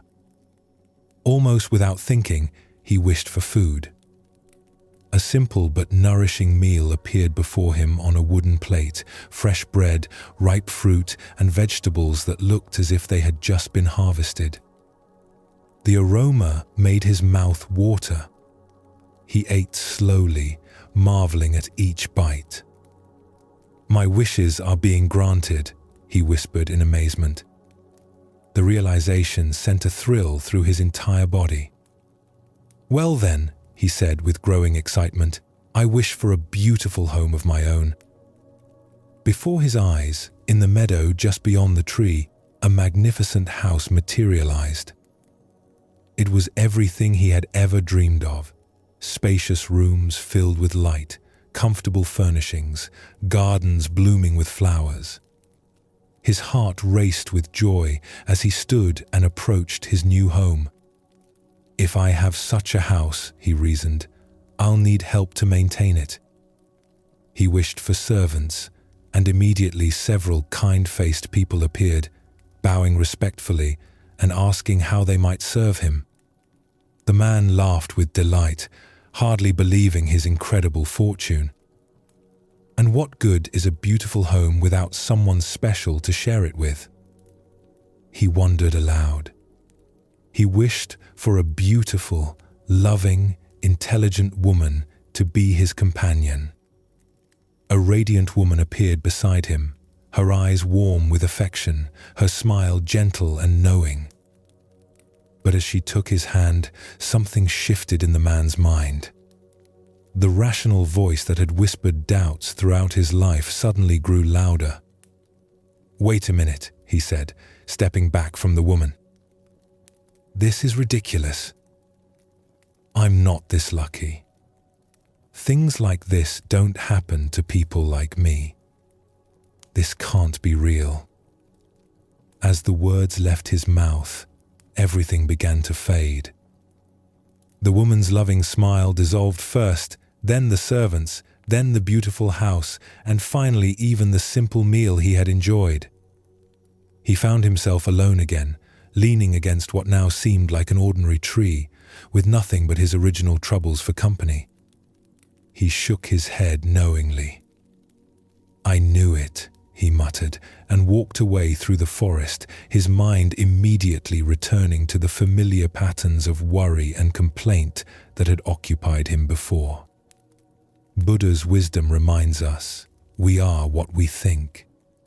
All that we are arises with our thoughts. With our thoughts, we make the world. The heart of this lesson lies in understanding the creative power of belief and the self-sabotaging nature of doubt. Why do we so readily dismiss the good that comes into our lives? Zen Buddhism points to a deeply conditioned pattern in the human mind, the tendency to trust our limitations more than our possibilities. We become so familiar with struggle, so identified with our problems, that abundance feels foreign, even threatening to our sense of self. Consider how often throughout your day you might receive unexpected kindness, notice surprising beauty, or encounter opportunities that could transform your circumstances. How quickly do you dismiss these gifts as coincidence, luck, or too good to be true? This reflexive doubt often causes us to literally walk away from the very blessings we've been seeking. The wishing tree represents the responsive universe that Zen teaches us about, reality that mirrors back our deepest beliefs about what we deserve and what's possible. When we approach life with trust and openness, we often discover resources and opportunities that were always available but previously invisible to us. When we approach with cynicism and self-doubt, these same possibilities seem to vanish. The man in the story had access to everything he needed, but his conditioning told him that someone like him couldn't possibly be worthy of such gifts. His belief in his own limitations became more powerful than the evidence of his senses. This is the tragedy of self-doubt. It causes us to abandon the very solutions to our problems. Zen teacher Suzuki Roshi said, each of you is perfect the way you are, and you can use a little improvement. This paradox points to the balance between accepting our inherent worthiness while remaining open to growth. The man under the tree couldn't hold both truths simultaneously, that he was worthy of good things and that positive change was possible in his life. In our modern context, we encounter wishing trees constantly. The colleague who offers genuine friendship, but we assume they have ulterior motives. The job opportunity that seems perfect, but we convince ourselves we're not qualified. The romantic relationship that feels too good to be true, so we sabotage it before it can disappoint us. Each time we choose familiar limitation over unfamiliar possibility, we walk away from our own wishing tree. The Buddha taught, doubt everything. Find your own light. But there's a crucial distinction between the doubt that leads to wisdom and the doubt that leads to self-defeat. Wise doubt questions, assumptions, and seeks truth. Self-defeating doubt assumes the worst about ourselves and our possibilities, then treats these assumptions as facts. Zen practice invites us to notice when we're dismissing good fortune, abundance, or love simply because it doesn't match our habitual story about ourselves. Can we remain open to the possibility that we might be more deserving, more capable, more lovable than our conditioning suggests? Tonight, as you reflect on the day's experiences, can you identify moments when you might have walked away from your own wishing tree? Perhaps a compliment you dismissed, an opportunity you assumed wasn't meant for you, or a moment of joy you cut short because it felt too good to last. What would it mean to trust in your worthiness to receive life's gifts? As the Buddha observed, thousands of candles can be lit from a single candle, and the life of the candle will not be shortened. Happiness never decreases by being shared. The wishing tree's magic isn't diminished by granting wishes, it's fulfilled by them. And our capacity to receive life's blessings isn't diminished by accepting them, it's expanded. As we continue our journey through the wisdom of Zen Buddhism, let us turn to a story about the difference between resistance and flow. This is the teaching of the old man and the waterfall.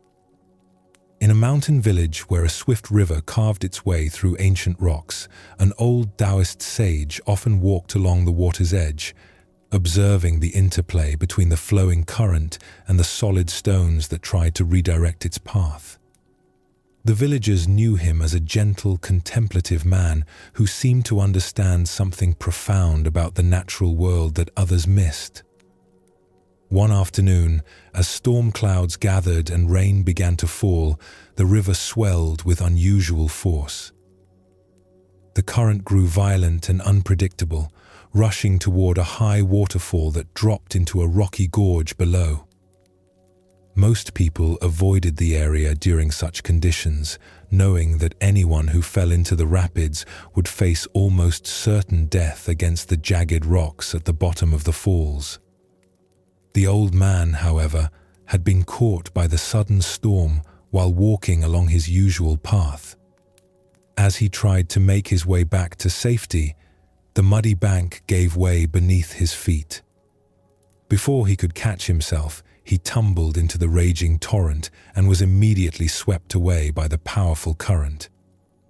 Villagers who witnessed his fall cried out in horror. They ran along the riverbank, helplessly watching as the old man was carried toward the waterfall by waters too violent and swift for any rescue attempt.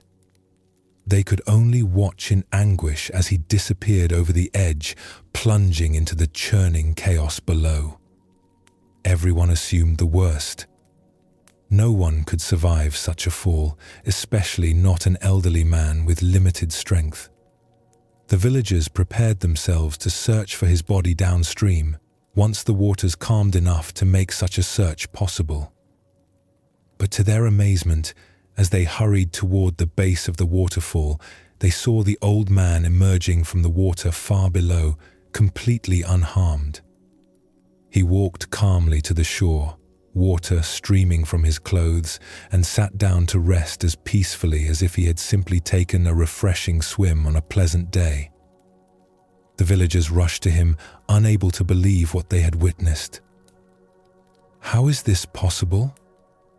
they asked in wonder. "How did you survive that terrible fall?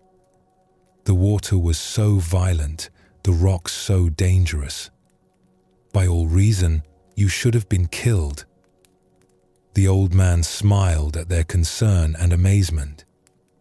He wrung water from his sleeves and considered their question carefully before answering. "I survived," he said simply, "because I accommodated myself to the water, not the water to me. When I felt myself falling, I did not fight against the current or try to force it to change direction. Without thinking, I allowed myself to be shaped by it. When the water wanted to go down, I went down. When it swirled, I swirled with it. Plunging into the whirlpool, I came out with the whirlpool. I became like the water itself, and this is how I survived." The villagers listened in silence, beginning to understand that they had witnessed something far more than a fortunate accident. They had seen a demonstration of a profound principle that the old man had spent years learning from his careful observation of the natural world. As the Buddha taught, nothing is permanent. Everything is subject to change. Being is always becoming. Here we discover the wisdom of working with life's currents rather than exhausting ourselves in futile resistance to forces beyond our control. Why do we instinctively fight against difficult circumstances when flow and adaptation might serve us better? Zen Buddhism reveals that our ego mind believes it can control external conditions through force of will, but this approach often creates more suffering than the original difficulty. The old man's survival wasn't mere luck. It was the result of understanding something essential about the nature of existence itself.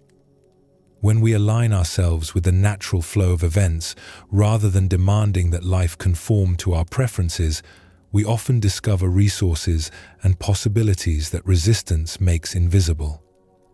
Consider your own relationship with challenging circumstances. How much energy do you spend fighting against situations you cannot change? The old man's teaching suggests a different approach, not passive submission, but conscious adaptation that maintains our essential nature while flowing with changing conditions. This doesn't mean accepting harmful situations or abandoning our values. The old man didn't give up his desire to survive. He simply changed his strategy for survival.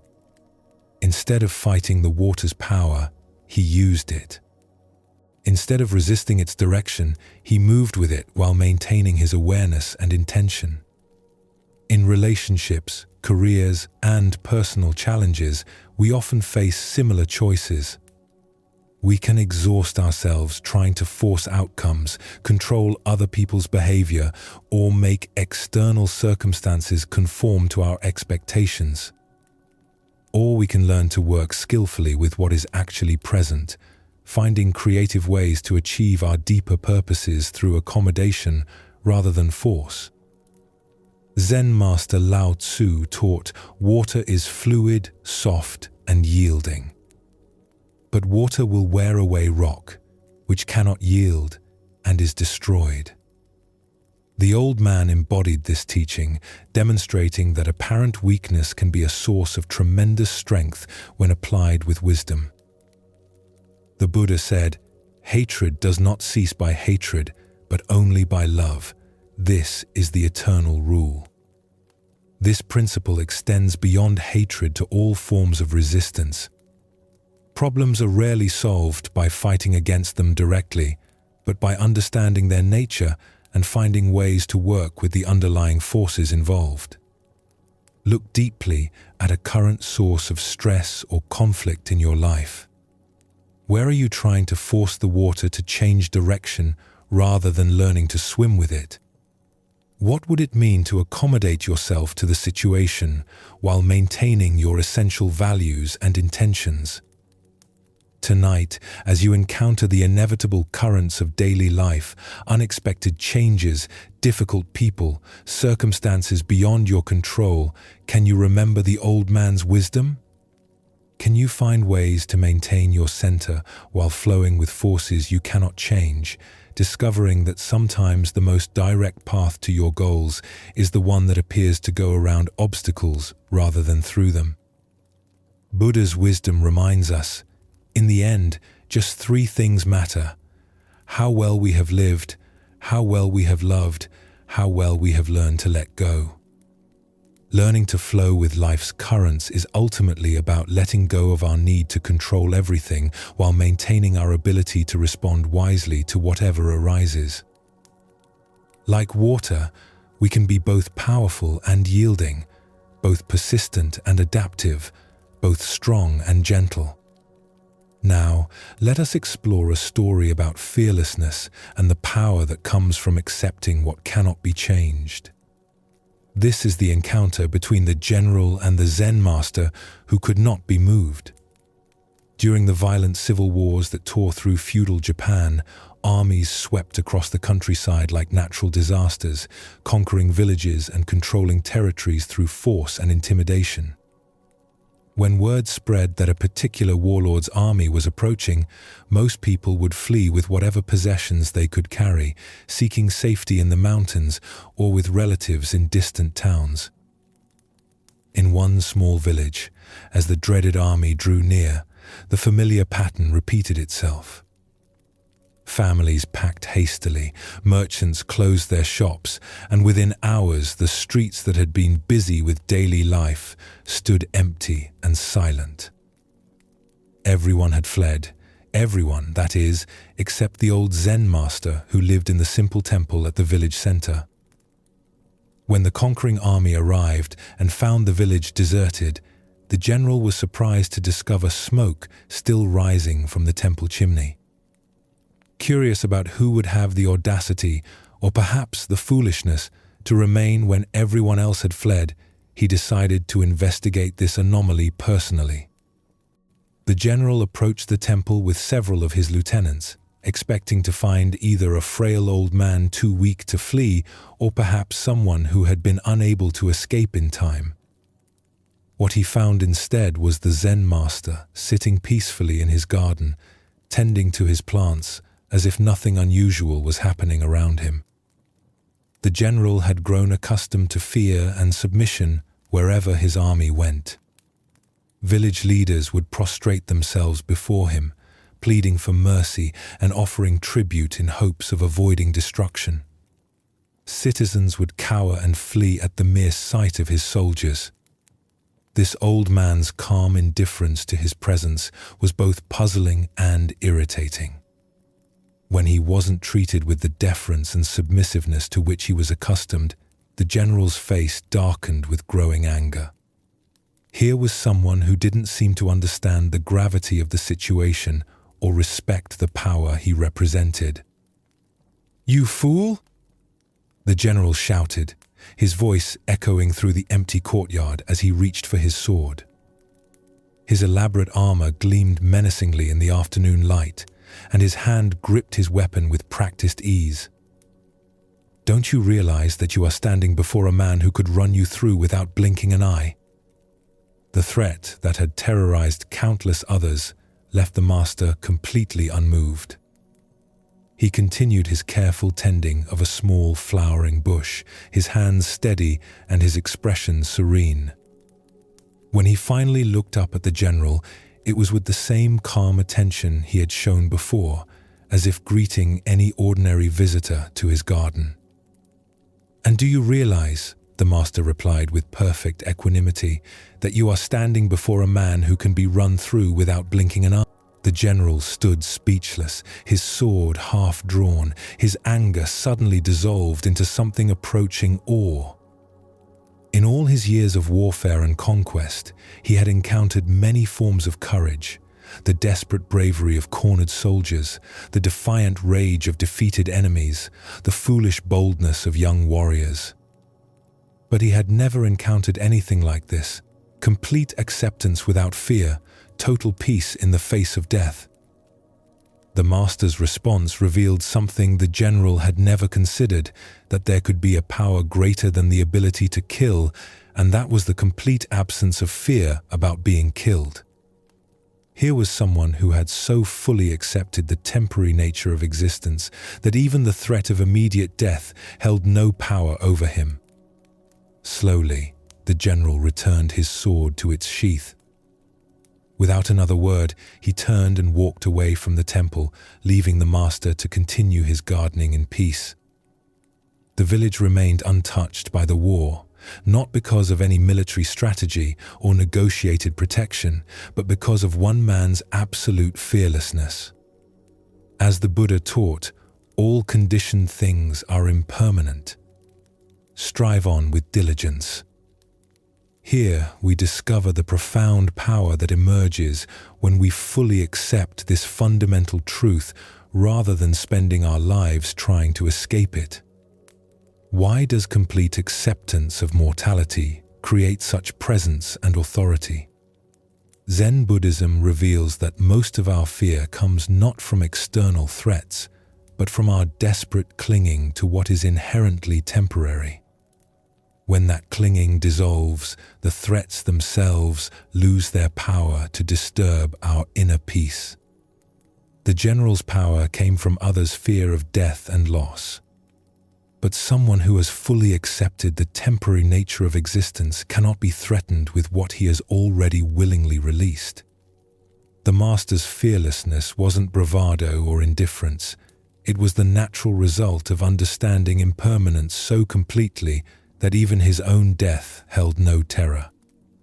Consider your own relationship with threats and intimidation in daily life. How much of your fear comes from attachment to maintaining your current circumstances, preserving your reputation, or protecting your physical comfort? The master's response suggests that true invulnerability comes not from being untouchable, but from having nothing that can be taken away. This doesn't mean being passive or welcoming harm. The master wasn't seeking death or encouraging violence. Rather, his complete acceptance of mortality's inevitability freed him from the paralyzing fear that controls most people when facing genuine danger. The Buddha said, "Better than 1,000 hollow words is one word that brings peace." The master's single response contained more power than any threat because it came from a place of absolute acceptance rather than resistance or fear. Tonight, as you consider the various pressures and threats you face, can you remember the master's profound response to the general's sword? Can you find the space where acceptance of impermanence creates not resignation but a kind of unshakable presence that cannot be intimidated?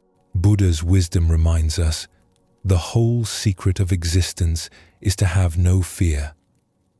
True freedom comes not from avoiding danger, but from understanding so completely that we cannot ultimately be harmed, that external threats become powerless to disturb our essential peace. As we continue our journey through the wisdom of Zen Buddhism, let us explore a story about contentment and the nature of desire. This is the stonecutter's journey. High in the mountain villages, there lived a simple stonecutter who had discovered the secret of happiness without knowing it. Each dawn, he would climb winding paths to the quarries, his tools balanced across his shoulders. As he worked among the stones, he would sing old mountain songs that echoed across the valleys. Though he was poor by society's measures, living in a modest hut with few possessions, the stonecutter desired nothing more than what he had. His simple life felt complete, the rhythm of his work, the beauty of the mountains, the satisfaction of honest labor. His heart held not a care in the world. One day, he was called to work on the grand mansion of a wealthy nobleman. As he approached the estate, his eyes widened at the magnificence before him. Marble columns reached toward the sky, gardens sprawled in perfect symmetry. For the first time in his life, the stonecutter felt the sharp pang of desire pierce his contentment. "If only I were rich," he sighed. "Then I would not have to earn my living in sweat and toil as I do now." To his amazement, a voice whispered from the stones, "Your wish has been granted. Henceforth, anything you desire will be given to you."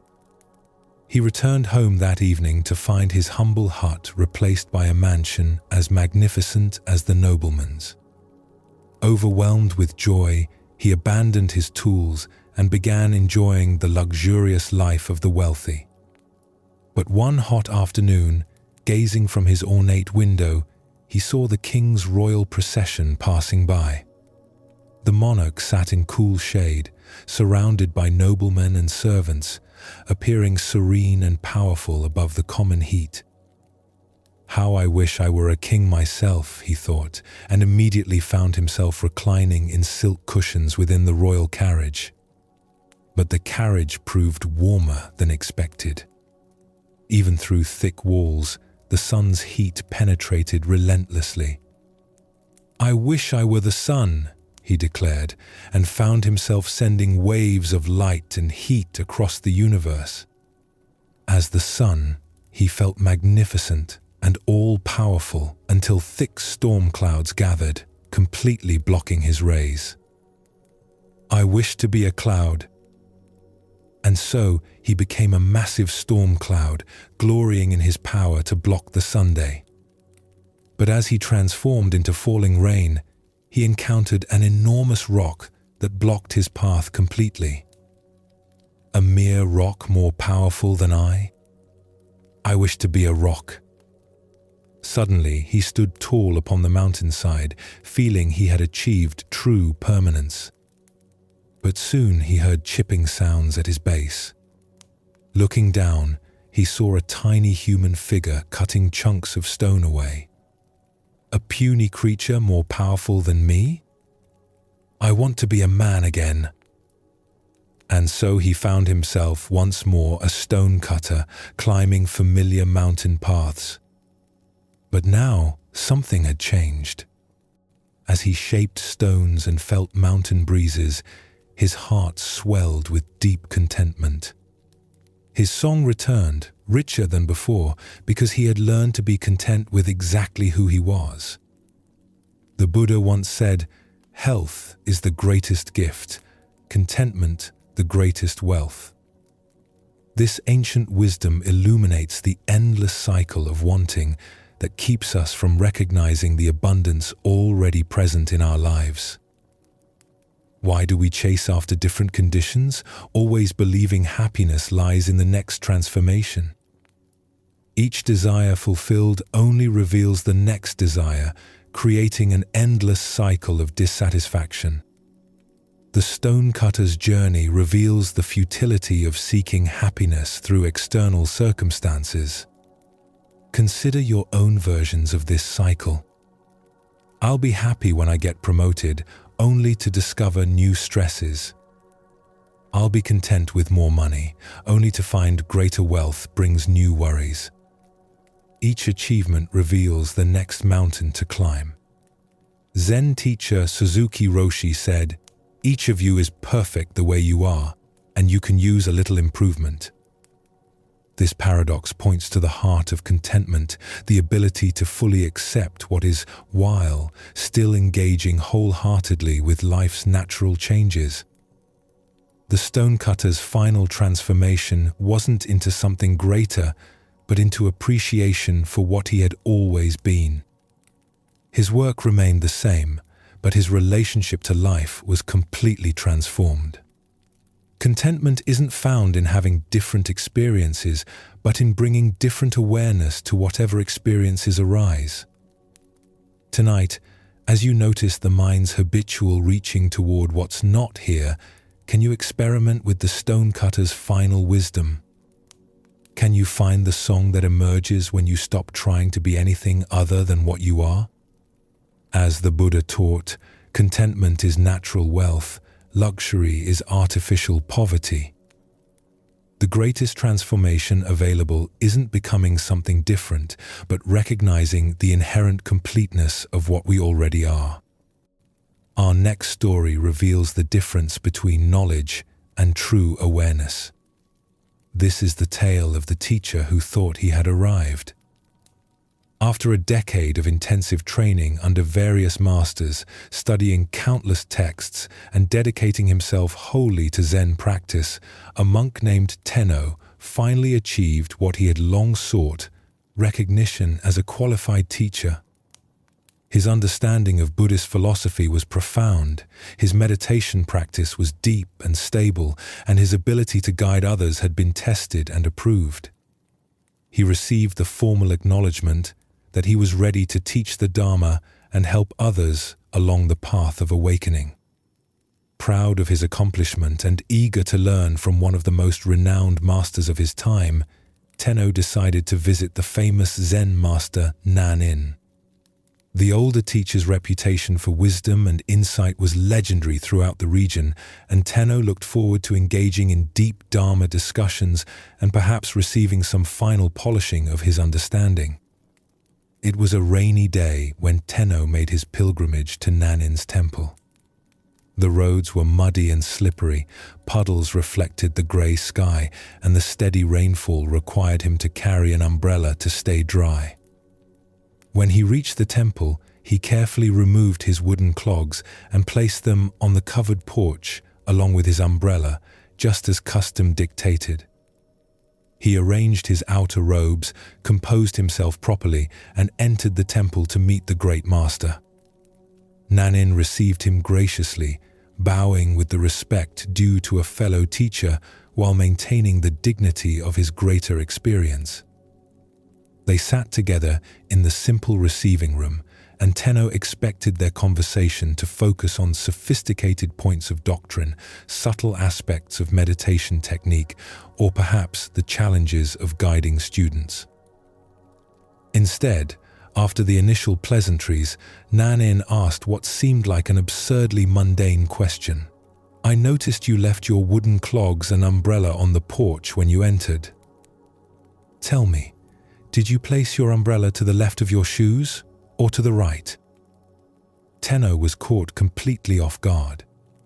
Of all the profound topics they could discuss, why was this renowned master asking about such a trivial detail?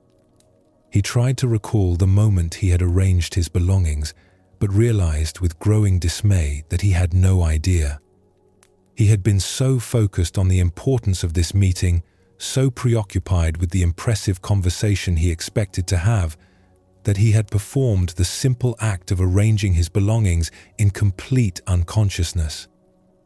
I don't know," Tenno admitted, his voice barely above a whisper. In that moment of confession, the full implications of his ignorance became clear to him. Here he was, a certified teacher of mindfulness and awareness, and he couldn't even remember a simple action he had performed just minutes earlier. Nanin smiled with infinite compassion, not mockery. "Then you have not yet attained full awareness," he said gently. Someone who is truly awake pays complete attention to every moment, every action, every detail of experience. The way you arrange your belongings reflects the same quality of attention you bring to meditation, to teaching, to all of life. In that instant, Tenno's pride in his accomplishments crumbled, replaced by a humbling recognition of how much deeper his practice needed to go. He understood that true awareness isn't something you achieve once and then possess forever. It's a quality of attention that must be cultivated and maintained in every single moment, in the most ordinary activities as well as the most exalted spiritual practices. Without hesitation, Tenno requested to become Nanin's student. For the next 10 years, he studied under the master's guidance, learning to bring the same quality of conscious attention to placing his shoes that he brought to formal meditation, to treat the arrangement of an umbrella with the same reverence he showed to sacred texts. When he finally left Nanin's temple, he was a completely different kind of teacher, one who understood that enlightenment is not a destination, but a way of traveling, not an achievement, but a continuous practice of complete presence. As the Buddha observed, if you want to know your past, look at your present condition. If you want to know your future, look at your present actions. What emerges from this story is the recognition that true spiritual development is measured not by our peak experiences, but by the quality of attention we bring to ordinary moments. Why do we assume that enlightenment exists only in special circumstances, formal practices, or elevated states of consciousness? Zen Buddhism teaches that awakening is found precisely in our ability to be fully present for whatever is actually happening, whether it's sitting in meditation or simply placing an umbrella beside our shoes. Tenno's mistake was common among spiritual practitioners.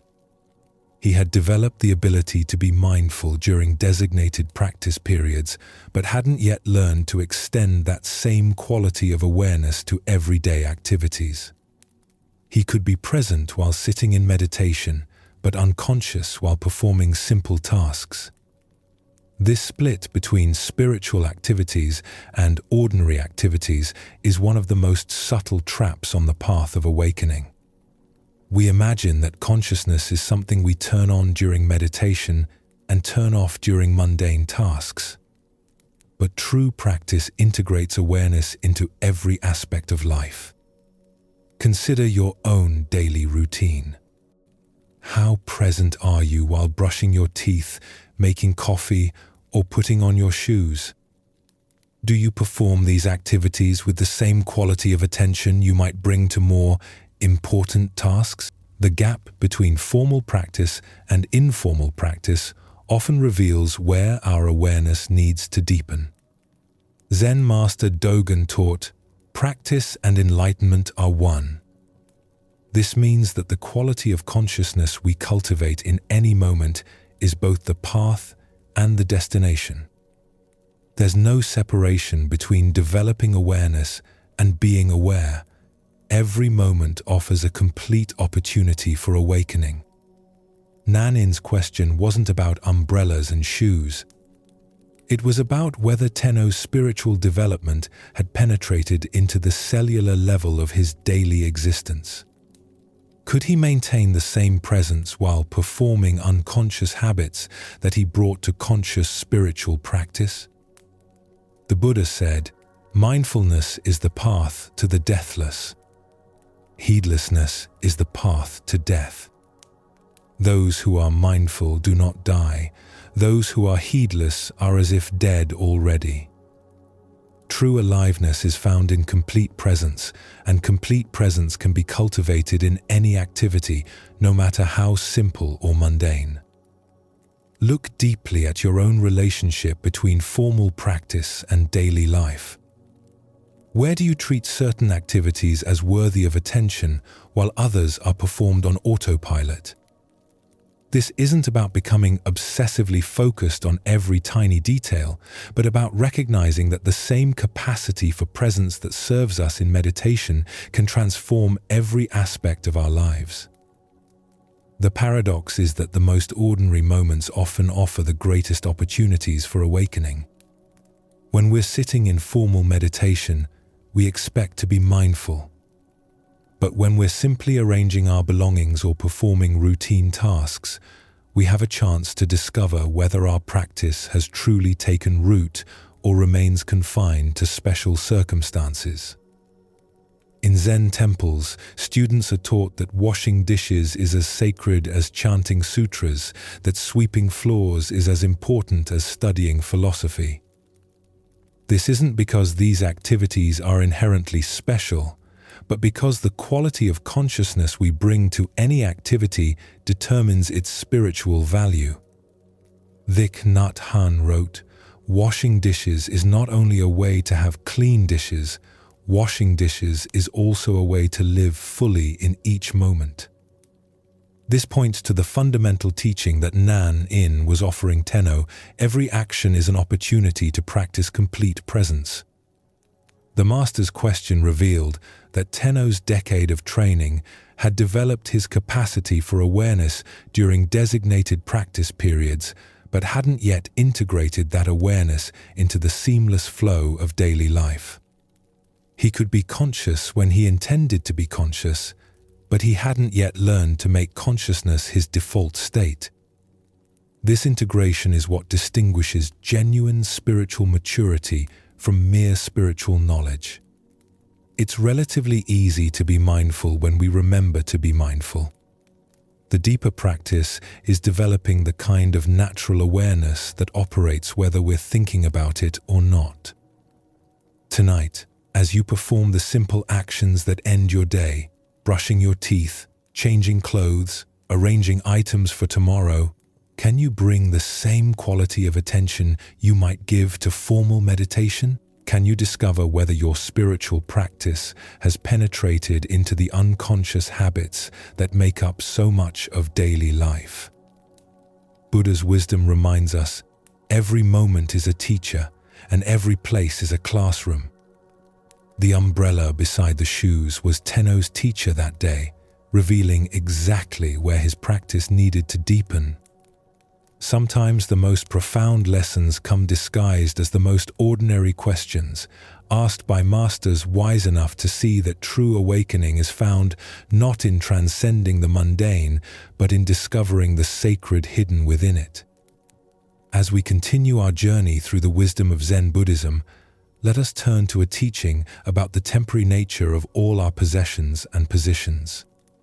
This is the story of the inn that calls itself a palace. In ancient India, a renowned spiritual teacher had spent many years wandering from village to village, sharing the Buddha's teachings with anyone who would listen. His reputation for wisdom and compassion had spread throughout the land, reaching even the ears of kings and nobles. One day, during his travels, he arrived at the capital city of a great kingdom, where a magnificent palace rose above the bustling streets like a jeweled crown. The palace was truly a wonder to behold. Its walls were constructed of the finest marble, inlaid with precious stones that caught and reflected the sunlight in brilliant cascades of color. Gardens filled with exotic flowers and flowing fountains surrounded the structure, and guards in gleaming armor stood at attention throughout the grounds. It was clearly the dwelling of someone who commanded immense wealth and power. The spiritual teacher approached the main entrance with the same calm dignity he brought to every encounter, whether with kings or beggars. The guards, recognizing him by his simple robes and serene presence, made no move to stop him. Word of his arrival had preceded him, and they had been instructed to allow him passage. Walking through corridors lined with silk tapestries and golden statues, the teacher made his way directly to the throne room, where the king sat upon an elaborately carved chair elevated above the marble floor. Courtiers in fine clothes gathered around the throne, their jeweled ornaments glinting in the light from tall windows. The king, a middle-aged man wearing robes of deep purple silk and a crown of gold and diamonds, looked up as the teacher entered. He had been expecting this visit, though he wasn't entirely sure what to expect from their encounter. "What do you want?" The king asked directly, his voice carrying the authority of someone accustomed to immediate answers and unquestioning obedience. The teacher bowed respectfully, but spoke with quiet confidence. "Your Majesty, I would like a place to sleep in this inn." A ripple of surprise moved through the assembled courtiers. The king's eyebrows rose, and his expression shifted from curiosity to confusion. "But this is not an inn," the king replied, gesturing to the opulent surroundings. "This is my palace. I am the ruler of this kingdom, and this has been the seat of royal power for generations." The teacher nodded thoughtfully, as if considering this information carefully. I see. May I ask, Your Majesty, who owned this palace before you? My father, the king replied, his tone becoming slightly defensive. He ruled here for 30 years before his death. This palace was his seat of power, as it is now mine. Ah, the teacher said with genuine interest. And who owned it before him? My grandfather, the king answered, beginning to sense where these questions might lead. He too ruled from this throne. He also is dead. The teacher paused, allowing the weight of these words to settle in the vast throne room. The courtiers had grown quiet, sensing the profound direction of this unusual conversation. Even the king found himself waiting, almost despite himself, for the teacher's response. Finally, the teacher spoke with gentle clarity that seemed to fill every corner of the ornate room. And this place where people live for a short time and then move on, did I hear you say that it is not an inn? The silence that followed was complete. The king sat motionless on his throne, the teacher's words penetrating layers of assumption and identity he had never questioned. The courtiers remained frozen, as if witnessing something beyond their normal understanding of royal protocol and worldly power. The Buddha taught, all conditioned things are impermanent. Work out your salvation with diligence. This profound truth reveals itself in the teacher's penetrating question about the inn that calls itself a palace. Why do we cling so fiercely to possessions and positions that are, by their very nature, temporary? Zen Buddhism explains that our attachment to permanence creates suffering because it conflicts with the fundamental reality of impermanence. Everything we think we own, including our own bodies and identities, we hold only temporarily. Look deeply at your own experience. The house you call yours, the car you drive, the job title you carry, the bank account balance you monitor, all of these are temporary arrangements. You inhabit them for a period of time, then move on, just as others inhabited them before you and will inhabit them after you. This doesn't mean we should become indifferent to our responsibilities or careless with our possessions. Rather, it invites us to hold them more lightly, recognizing their transient nature. The king's palace was indeed magnificent and served important functions, but it was also, unmistakably, an inn where occupants stayed temporarily before departing. The deeper teaching here shows us how identification with temporary roles creates unnecessary suffering. When we forget the impermanent nature of our positions, whether as parent, professional, homeowner, or even student of Zen, we create anxiety trying to maintain what cannot be permanently maintained. Consider your own attachments. Perhaps it's your professional identity, your relationships, your health, or your spiritual achievements. Each of these is precious and worthy of care, but each is also subject to change. The executive becomes retired. The parent becomes empty nester. The student becomes teacher. The healthy person faces illness. These transitions are not failures, but natural expressions of impermanence. Vietnamese Zen master Thich Nhat Hanh taught, thanks to impermanence, everything is possible. This teaching reframes impermanence from something to fear into something to celebrate. Because nothing lasts forever, suffering states can transform into joy, closed hearts can open to love, and even the most entrenched patterns can shift toward wisdom. In Zen practice, we cultivate what's called non-attachment, caring deeply while holding lightly. This doesn't mean we become cold or indifferent, but that we learn to love without clinging, to work without grasping, and to enjoy without demanding permanence. The spiritual teacher's insight pierces through the illusion that any of us are permanent owners of anything. We are all temporary guests in the inn of existence, borrowing our roles and possessions for the brief time we inhabit them. This recognition can bring either despair or profound liberation, depending on how we receive it. Buddha spoke of this when he said, "Everything is impermanent. Try to accomplish as much virtue as possible." This teaching encourages us not to waste our temporary time in the inn, but to use it wisely, cultivating love, wisdom, and compassion while we have the opportunity. Tonight, as you rest in your own temporary dwelling, surrounded by your own temporary possessions, can you feel the profound freedom that comes with recognizing their transient nature? 5.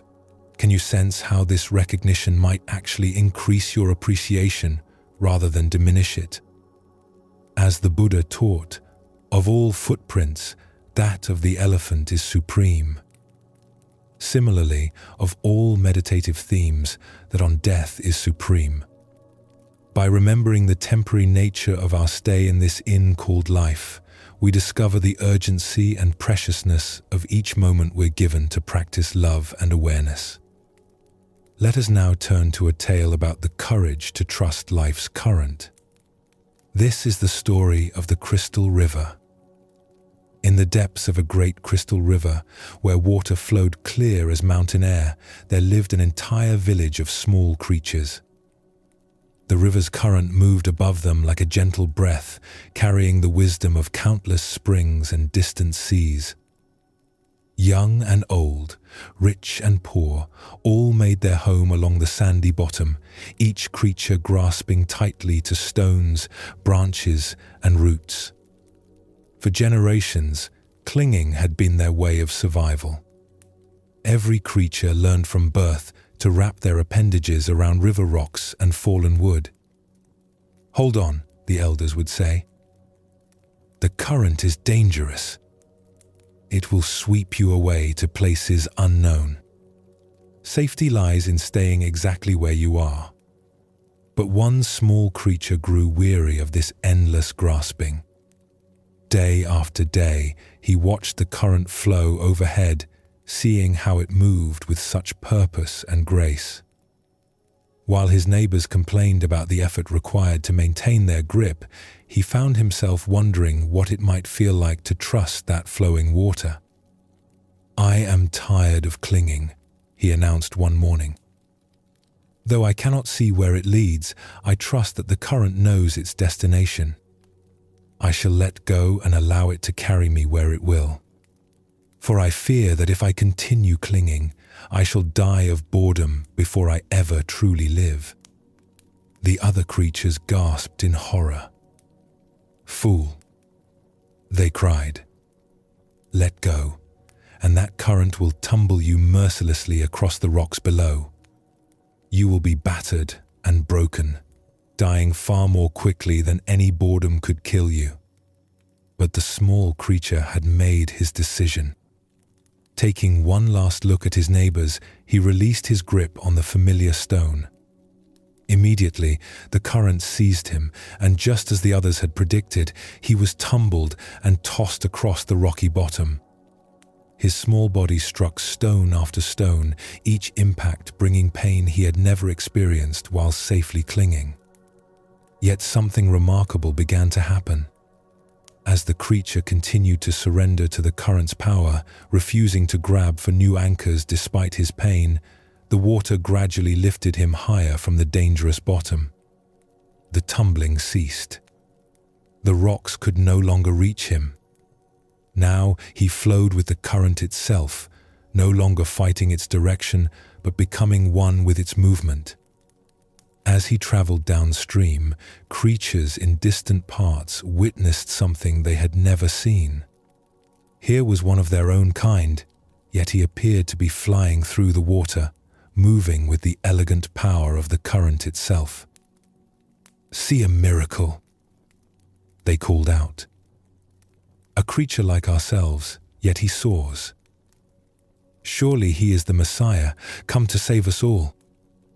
The flowing creature heard their cries and felt compassion for their misunderstanding. "I am no more Messiah than any of you," he called back. "The river delights in lifting us all free, if only we dare to let go. Our true work is not clinging to the bottom, but embracing this voyage, this grand adventure of trust and flow." But the creatures only cried louder, "Savior! Savior!" Even as they spoke, they tightened their grips on rocks and roots. They watched until he disappeared around a bend, then began weaving legends about the miraculous Savior who had briefly graced their village. Buddha's wisdom reminds us, you only lose what you cling to. This ancient teaching illuminates the profound paradox at the heart of human experience. We spend our lives grasping for security and control, believing that our safety depends on holding tight to familiar circumstances. Yet, in this very grasping, we create the suffering we seek to avoid. Why do we cling so desperately when the current offers to carry us toward unknown adventures? Zen Buddhism reveals that from early childhood, we learn the known is safe and the unknown dangerous. This conditioning becomes a spiritual obstacle when it prevents growth beyond familiar limitations. We also suffer from the illusion of control, believing that by grasping circumstances, relationships, and identities, we can stop the natural flow of change. This creates enormous tension because it puts us in opposition to reality itself. Life is constant movement. And when we resist this truth, we exhaust ourselves fighting currents far more powerful than our individual will. Consider the areas of your life where you find yourself clinging.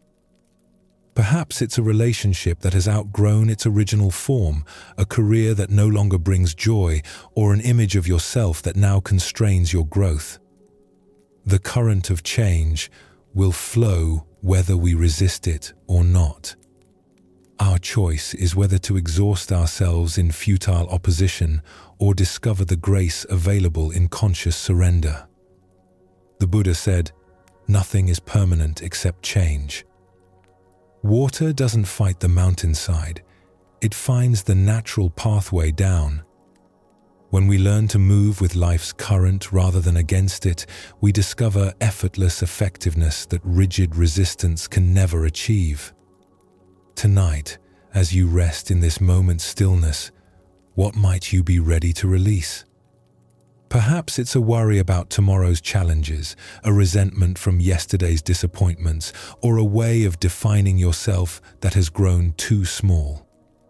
Can you feel into the current of this moment's aliveness and trust its direction? As the Buddha taught, let go of what has passed. Let go of what may come. Let go of what is happening now. Relax right now and rest. In this trust, we discover that the current we feared would destroy us is actually the very force that can carry us home to our true nature. Let us now explore a story about choice, responsibility, and the power we hold in every moment. This is the tale of the young man and the bird. A clever young student had grown tired of his teacher's seemingly wise responses to every question. He was convinced that the old master simply spoke in riddles to appear profound, and he decided to devise a test that would expose what he believed was mere pretense. After thinking for several days, he conceived what he thought was the perfect trap. One morning, the young man caught a small sparrow in the garden. The tiny bird trembled in his cupped hands, its heart beating rapidly against his palms. He held it carefully behind his back as he approached his teacher, who was sitting peacefully in the morning sunlight, reading ancient texts. "Master," the student called out with barely concealed excitement, I have a question that will test your legendary wisdom." The old teacher looked up from his reading with patient, gentle eyes. He had seen this look of mischievous confidence in many students over the years, and he understood the young man's need to challenge authority as part of his own growth and learning. "Please," the teacher said simply, "ask your question." The student stepped closer, keeping the bird hidden behind his back. "Master, I hold a small bird in my hands. Using your great wisdom, tell me, is this bird alive or dead?" The young man felt incredibly clever. He had created what he believed was an impossible situation for his teacher. If the master answered, "alive," he would quickly snap the bird's neck and reveal the dead creature, proving the teacher wrong. If the master answered, "dead," he would simply open his hands and let the living bird fly away, again proving the teacher's lack of true insight. Either way, the student was certain he would expose his teacher's supposed wisdom as nothing more than lucky guessing and philosophical double talk. He waited eagerly for the response that would give him the satisfaction of finally outsmarting the old man. The teacher sat quietly for a long moment, not trying to peer behind the student's back or gather more information. His eyes seemed to look not at the student, but through him, as if perceiving something far deeper than the simple trick being attempted. Finally, with a gentle smile that held both compassion and understanding, the master spoke. "The answer, my young friend, is in your hands." The student stood frozen, his mouth hanging open slightly. In 3 simple words, his elaborate trap had been completely dismantled. The teacher hadn't fallen for either option of the false dilemma. Instead, he had pointed to something far more profound, the fundamental truth that the student himself held the power to determine the outcome. The young man looked down at his hands, still cupped behind his back, feeling the tiny bird's rapid heartbeat against his palms. He realized with startling clarity that the master was right. The bird's fate had never depended on the teacher's answer or supposed wisdom. It had always been entirely in the student's control.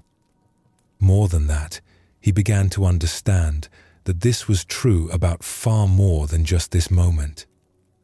The power to choose life or death, creation or destruction, compassion or cruelty, all of it was always in his hands, in every situation, every day. Slowly, the young man brought his hands forward and opened them. The small bird sat still for just a moment, as if gathering itself, then spread its wings and flew into the blue sky, disappearing among the trees. Buddha's wisdom teaches us, we are what we think. All that we are arises with our thoughts. With our thoughts, we make the world. This ancient wisdom illuminates the profound responsibility that comes with conscious choice and the recognition that we are always the architects of our own experience. Why do we so often look outside ourselves for answers that can only be found within? Zen Buddhism points to our tendency to seek authority figures who will tell us what to do, what to think, what to choose. But the deepest teaching is that true wisdom cannot be given from one person to another. It can only be discovered through our own conscious engagement with life. The student's questions seemed to be about the teacher's insight, but it was actually about his own power. He was so focused on proving the master wrong that he almost missed the profound truth being offered, that every moment presents us with choices that shape not only our immediate circumstances, but our character and destiny. Consider your own daily decisions, both large and small. How often do you wait for someone else to tell you what the right choice is? How frequently do you seek permission, approval, or guidance for decisions that ultimately rest entirely in your own hands? The young man's bird represents all the power we hold but sometimes fail to recognize. In our relationships, careers, and spiritual development, we constantly face moments where we hold something precious in our hands, the well-being of others, our own integrity, opportunities for growth or destruction. The outcome depends not on external circumstances or other people's wisdom, but on what we choose to do with the power we possess. The Master's response reveals something crucial about authentic teaching.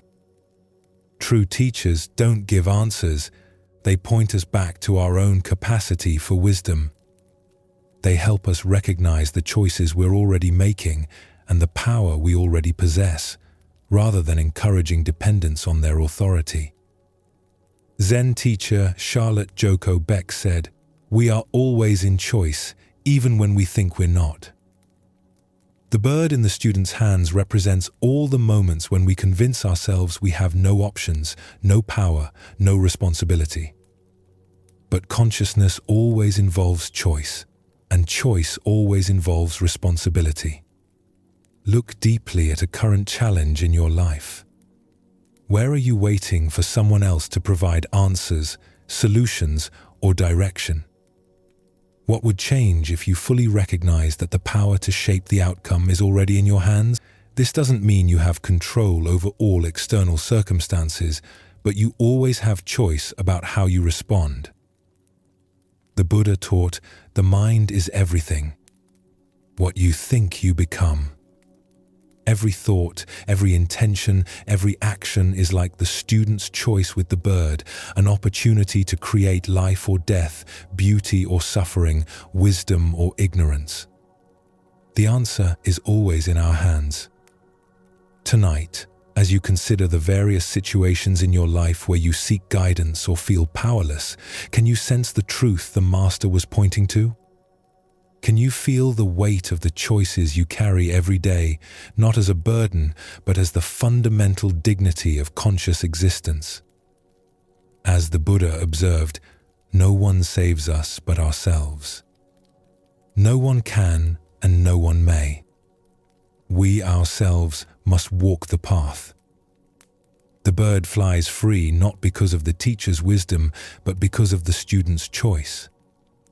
In recognizing our own power to choose life over death, compassion over cruelty, truth over deception, we discover that the answer to every important question has always been in our hands.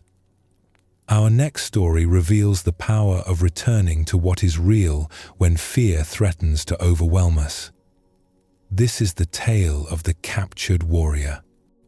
In ancient Japan, during a time of constant warfare between rival clans, a skilled warrior found himself on the losing side of a fierce battle. As his comrades fell around him and defeat became inevitable, he was captured by enemy soldiers and dragged away from the battlefield, his armor stripped, his weapons confiscated. That evening, they threw him into a dark, cramped prison cell with stone walls that seemed to press in from all sides. The heavy wooden door slammed shut with a finality that echoed through his bones. As darkness settled over the prison, the warrior's mind began to race with terrifying possibilities. Tomorrow, they would come for him. He knew the customs of war. First would come the interrogation, designed to extract information about his lord's defenses, troop movements, and strategic plans. When he refused to speak, as honor demanded, they would resort to torture. Hot iron, bamboo splinters under his fingernails, methods he had heard described in hushed tones by other warriors. And when they had extracted what they could, or when they grew tired of his silence, would come the execution.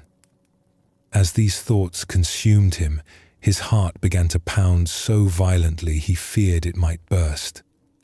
His breathing became shallow and rapid. Sweat beaded on his forehead despite the cool night air. Sleep seemed impossible as his mind conjured increasingly vivid scenarios of tomorrow's suffering. Hours passed in this torment. The warrior paced his small cell, sat against the cold stone wall, lay on the straw-covered floor. Nothing brought relief from the visions of impending doom that played repeatedly in his mind like a terrible dream he couldn't escape. Then, in the depths of his despair, he remembered the gentle voice of his Zen master back at the monastery where he had studied before becoming a warrior. The old teacher's words came to him as clearly as if the master was sitting beside him in the cell. Tomorrow is not real. It is an illusion. The only reality is now. At first, the warrior's frightened mind resisted these words. How could tomorrow be an illusion when the threats were so concrete, so inevitable? But as he sat quietly and allowed the teaching to penetrate deeper, something began to shift. He noticed his breathing. In this moment, he was breathing freely.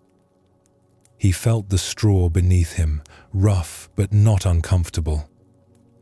He heard the sound of wind moving through the trees outside his window, a sound that spoke of the natural world continuing its ancient rhythms regardless of human conflict.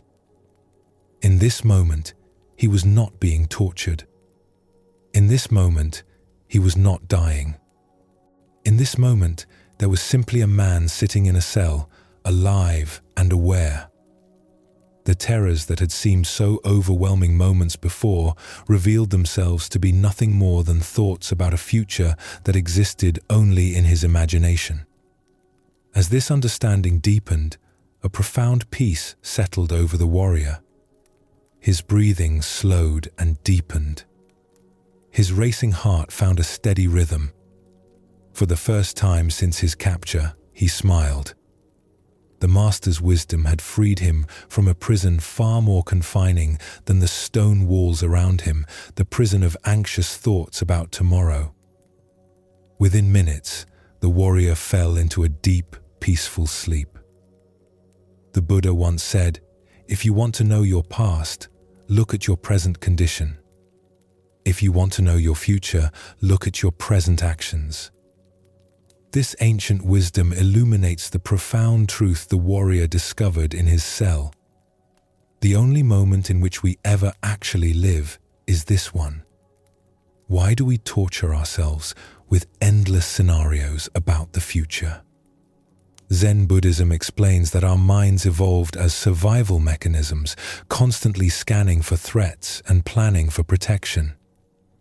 While this capacity serves us in genuine emergencies, it becomes a source of suffering when we mistake mental projections for reality. Look deeply at your own experience.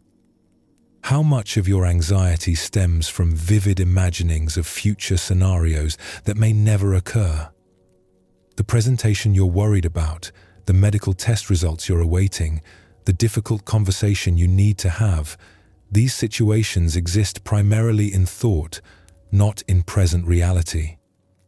The warrior's teaching shows us that we can acknowledge future challenges without being consumed by them. Planning and preparation have their place, but when they transform into obsessive worry, they rob us of peace and clarity. As Vietnamese Zen master Thich Nhat Hanh taught, thanks to impermanence, everything is possible. The future remains unwritten, shaped by causes and conditions we cannot fully predict or control. The worried mind assumes that current difficulties will inevitably continue or worsen, but impermanence teaches us that everything changes. The warrior in his cell could not know what the next day would actually bring. Perhaps his lord's forces would mount a rescue. Perhaps his captors would show mercy. Perhaps diplomatic negotiations would secure his release. Buddha spoke of this when he said, "The past is gone, the future is not yet here, and there is only one moment for you to live." This teaching doesn't encourage us to ignore future responsibilities or avoid reasonable planning. Instead, it invites us to recognize where our attention habitually goes and to gently guide it back to the richness of present experience. In Zen practice, we cultivate what's called beginner's mind, approaching each moment with fresh awareness rather than predetermined anxiety. When we truly inhabit the present, we often discover that it contains resources for peace and clarity that worried thinking never revealed. Consider how the warrior's shift in attention transformed his entire experience. The same cell, the same uncertain future, but by returning to present moment awareness, suffering transformed into peace. This transformation is available to us in every moment of anxiety or fear. Tonight, as you notice your mind creating stories about tomorrow's challenges, remember the captured warrior and his master's wisdom. What is actually happening right now? What simple experiences, breathing, sitting, the temperature of the air, are available to anchor you in reality rather than imagination? As the Buddha taught, do not dwell in the past, do not dream of the future, concentrate the mind on the present moment. In this teaching lies the key to the warrior's prison and our own. Let us now explore a tale about mastery that transcends technique. This is the skill of the butcher. Lord Wenhui was known throughout his domain for appreciating excellence in all its forms. Whether observing musicians, craftsmen, or artists, he had developed a refined eye for recognizing true mastery when he encountered it. One day, while visiting the kitchens of his estate, he stopped to watch his cook, a man named Ding, prepare meat for the evening's feast. What Lord Wenhui witnessed was unlike anything he had ever seen before. Cook Ding was butchering an enormous ox, but his movements were so graceful and fluid that the work appeared more like a sacred dance than a mundane kitchen task. Every gesture flowed seamlessly into the next. Each touch of his hand, every lean of his shoulder, each step of his feet, and every bend of his knee moved in perfect rhythm and harmony. The blade of Ding's knife moved through the animal with an almost musical quality, making soft whispers as it found its way between joints and around bones. The massive ox seemed to fall apart effortlessly under his touch, as if the meat and bones were dissolving like clouds dispersing in a gentle wind. There was no hacking, no struggling, no force applied anywhere, just smooth, continuous motion that made the entire process appear almost magical. This is absolutely marvelous, Lord Wenhui exclaimed, unable to contain his amazement. Such incredible skill could only come from a lifetime of dedicated practice and study. You must have worked for decades to achieve this level of mastery. Cook Ding paused in his work, setting down his knife respectfully, and turned to face his lord. His manner was humble despite his obvious expertise, and he spoke with the quiet confidence of someone who had discovered something profound through his craft. "What I truly care about," Ding replied thoughtfully, "goes far beyond mere technical skill or years of practice.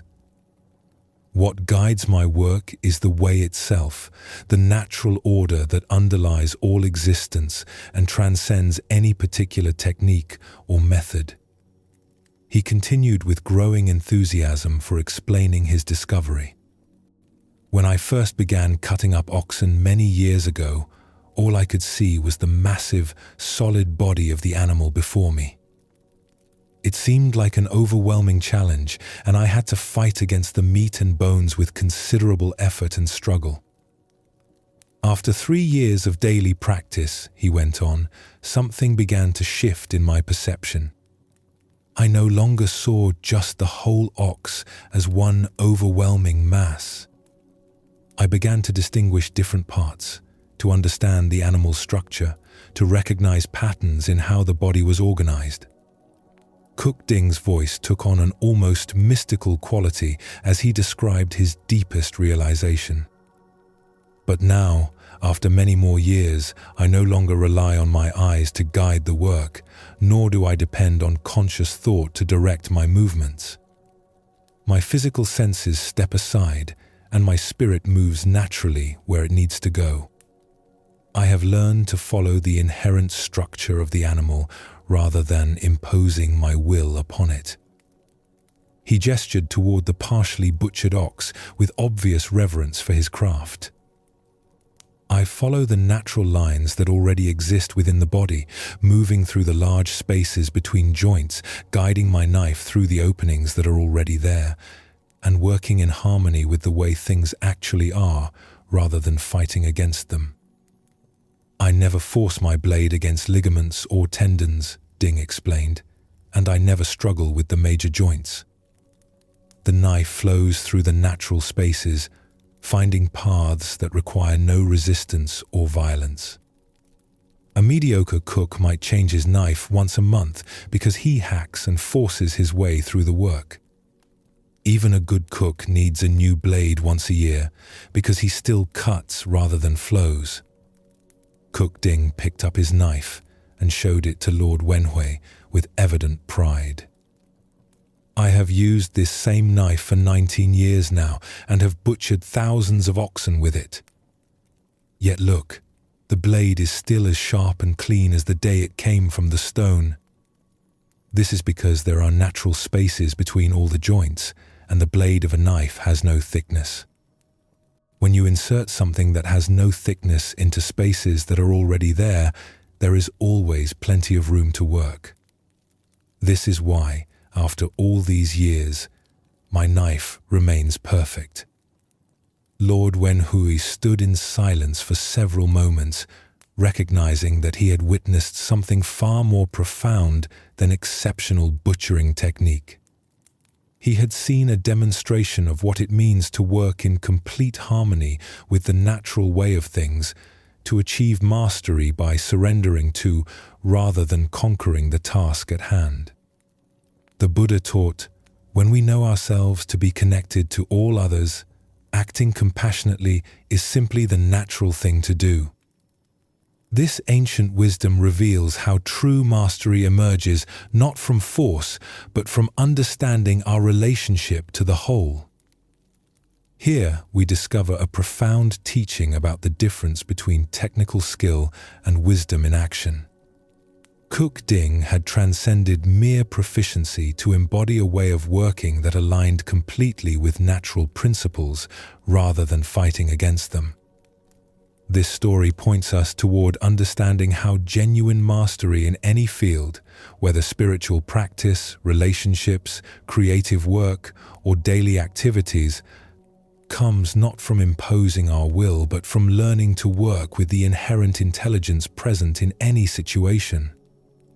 Cook Ding's knife remained sharp because he never used it to force his way through resistance, but instead found the natural openings that were already available. Why do we often approach challenges through force rather than flow? Our conditioning teaches us that achievement requires struggle, that we must overcome obstacles through determination and effort.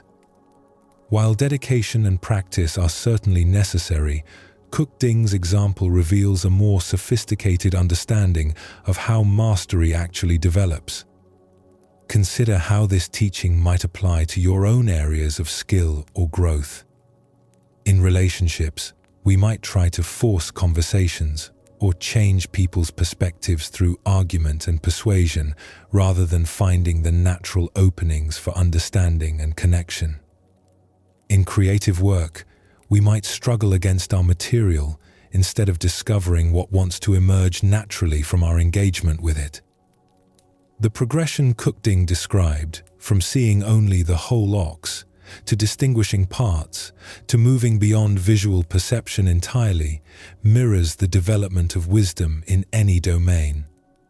Initially, we encounter situations as overwhelming wholes that we must attack with crude methods. Gradually, we develop enough understanding to see component parts and relationships. Eventually, if we persist with proper attention, we may transcend analytical thinking entirely and begin to work from a place of intuitive wisdom. This doesn't mean abandoning careful study or disciplined practice. Kukding had clearly developed exceptional technical knowledge through years of dedicated work. But he had allowed this knowledge to transform into something deeper, a felt sense of how to move in harmony with the natural order rather than against it. Zen master Dogen wrote, "Time is not separate from you, and as you are present, time does not go away." Kukding had discovered this same principle in his craft. By being completely present to the work at hand, he found the timeless spaces between joints where his knife could move effortlessly. This teaching extends to how we approach difficult conversations, creative projects, physical challenges, or spiritual practice. Instead of approaching each situation as a problem to be conquered, we can learn to sense the natural openings, the places where gentle movement is possible, the inherent structure that can guide our actions. The Buddha said, "However many holy words you read, however many you speak, what good will they do you if you do not act upon them?" Kukding embodied the holy words through his actions, demonstrating that any activity can become a spiritual practice when approached with the right understanding. Tonight, as you consider the challenges you'll face tomorrow, can you imagine approaching them with Kukding's wisdom? Instead of immediately looking for what you need to overcome or force through, might you first sense for the natural openings, the spaces where gentle movement is possible? As the Buddha taught, just as a mother would protect her only child with her life, even so let one cultivate a boundless love towards all beings. Perhaps true mastery is learning to work with such care and sensitivity that we honor the inherent nature of whatever we encounter, finding the way that preserves both our own sharpness and the integrity of what we're working with. Let us continue our journey with a story about the transformative power of fearlessness and unconditional compassion. This is the tale of the thief and the Zen master. One quiet evening, as twilight painted the sky in shades of purple and gold, Zen master Shichiri Kojun sat in his simple home, reciting ancient sutras. His voice flowed rhythmically through the peaceful rooms, each word a meditation, each breath a prayer. The soft glow of candlelight danced across the walls as he immersed himself completely in the sacred texts, finding deep tranquility in the familiar verses. Suddenly, the serenity was shattered. The front door burst open with a violent crash, and a desperate man entered, brandishing a sharp sword that gleamed menacingly in the candlelight. His eyes were wild with desperation, his clothes dirty and torn, his breathing heavy from running. He had clearly chosen this isolated house because he believed it would be an easy target. A peaceful monk would offer no resistance. "Money or your life?" the thief demanded, his voice trembling with a mixture of fear and aggression. He expected the old man to cower, to plead, to scramble frantically for whatever valuables he might have hidden away. But Shichiri didn't even look up from his sutra book. His voice remained calm and steady as he continued reciting for a moment before pausing to address the intruder. "Please, don't disturb my practice," he said, with the same gentle tone he might use to ask someone to close a door. "If you need money, help yourself. It's in that drawer over there." He gestured casually toward a simple wooden chest, then immediately returned to his recitation as if nothing unusual had occurred. The thief stood frozen, his sword still raised, completely bewildered. In all his years of stealing, he had never encountered such a reaction. No fear, no pleading, no anger, just matter-of-fact helpfulness, as if he were a neighbor who had stopped by to borrow something. Shaking his head in confusion but proceeding with his business, the thief moved to the indicated drawer and began gathering the coins and small valuables he found there. the soft sound of the master's voice continued behind him, reciting sacred words as peacefully as if he were alone. Just as the thief was preparing to leave with his stolen goods, the master's voice called out again.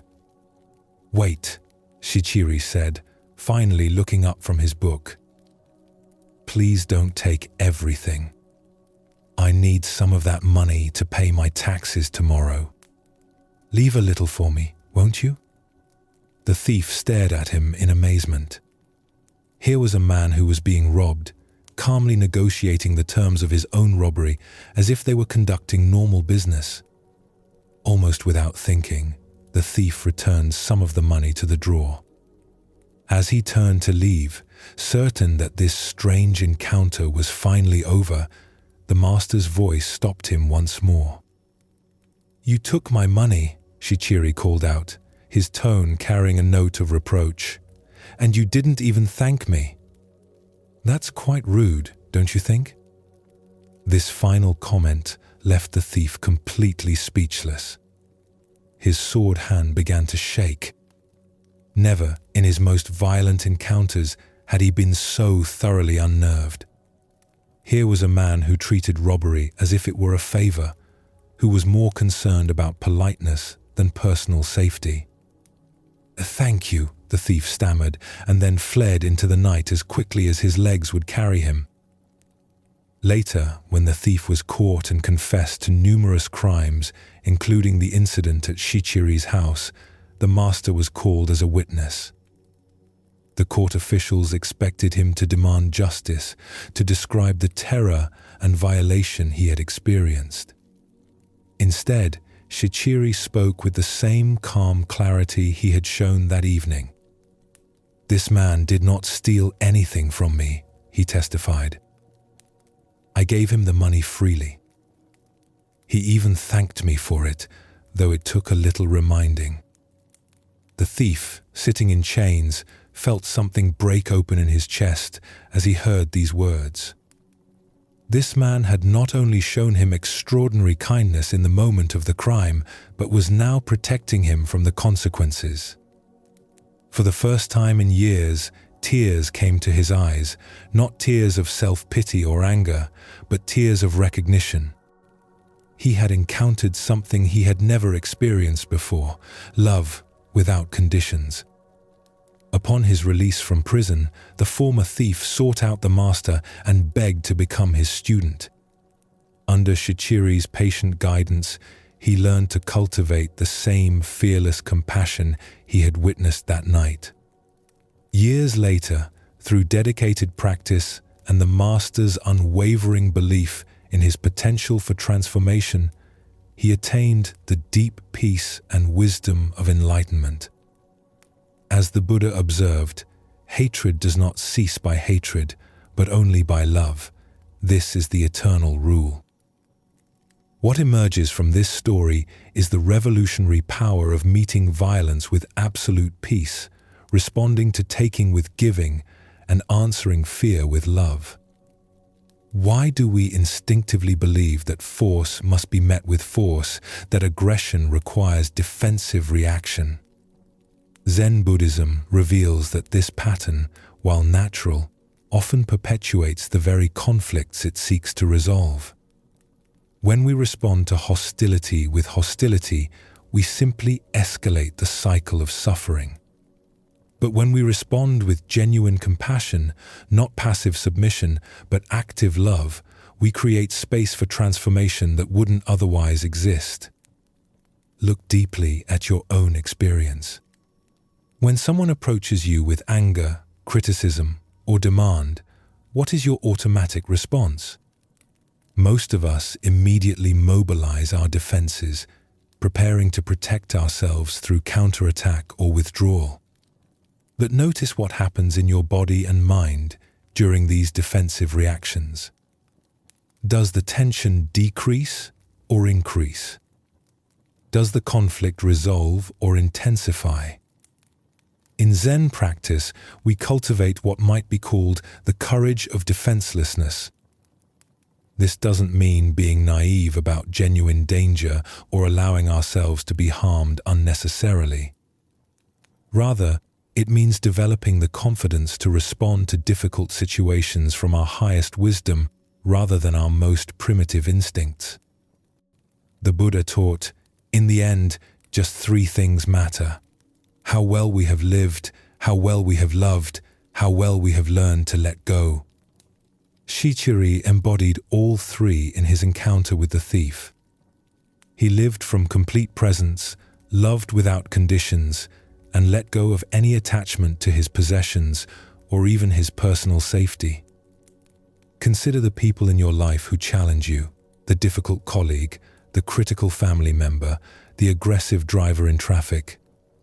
What would it mean to meet their energy with the same kind of fearless compassion Shichiri showed, not by agreeing with them or submitting to their demands, but by refusing to match their level of reactivity, by staying connected to your own center of peace regardless of their behavior? Tonight, as you encounter your own moments of tension or conflict, can you remember the master who treated a robber as an honored guest? Can you find the space between stimulus and response where choice lives, where you can decide to meet aggression with peace, taking with giving, fear with love? Buddha's wisdom reminds us, better than 1,000 hollow words is one word that brings peace. Sometimes the most powerful response to violence is simply to remain unshakable in our commitment to compassion, knowing that love has a transformative power that force can never match. And so we reach the end of these gentle teachings, each one a quiet reminder of what you've always known.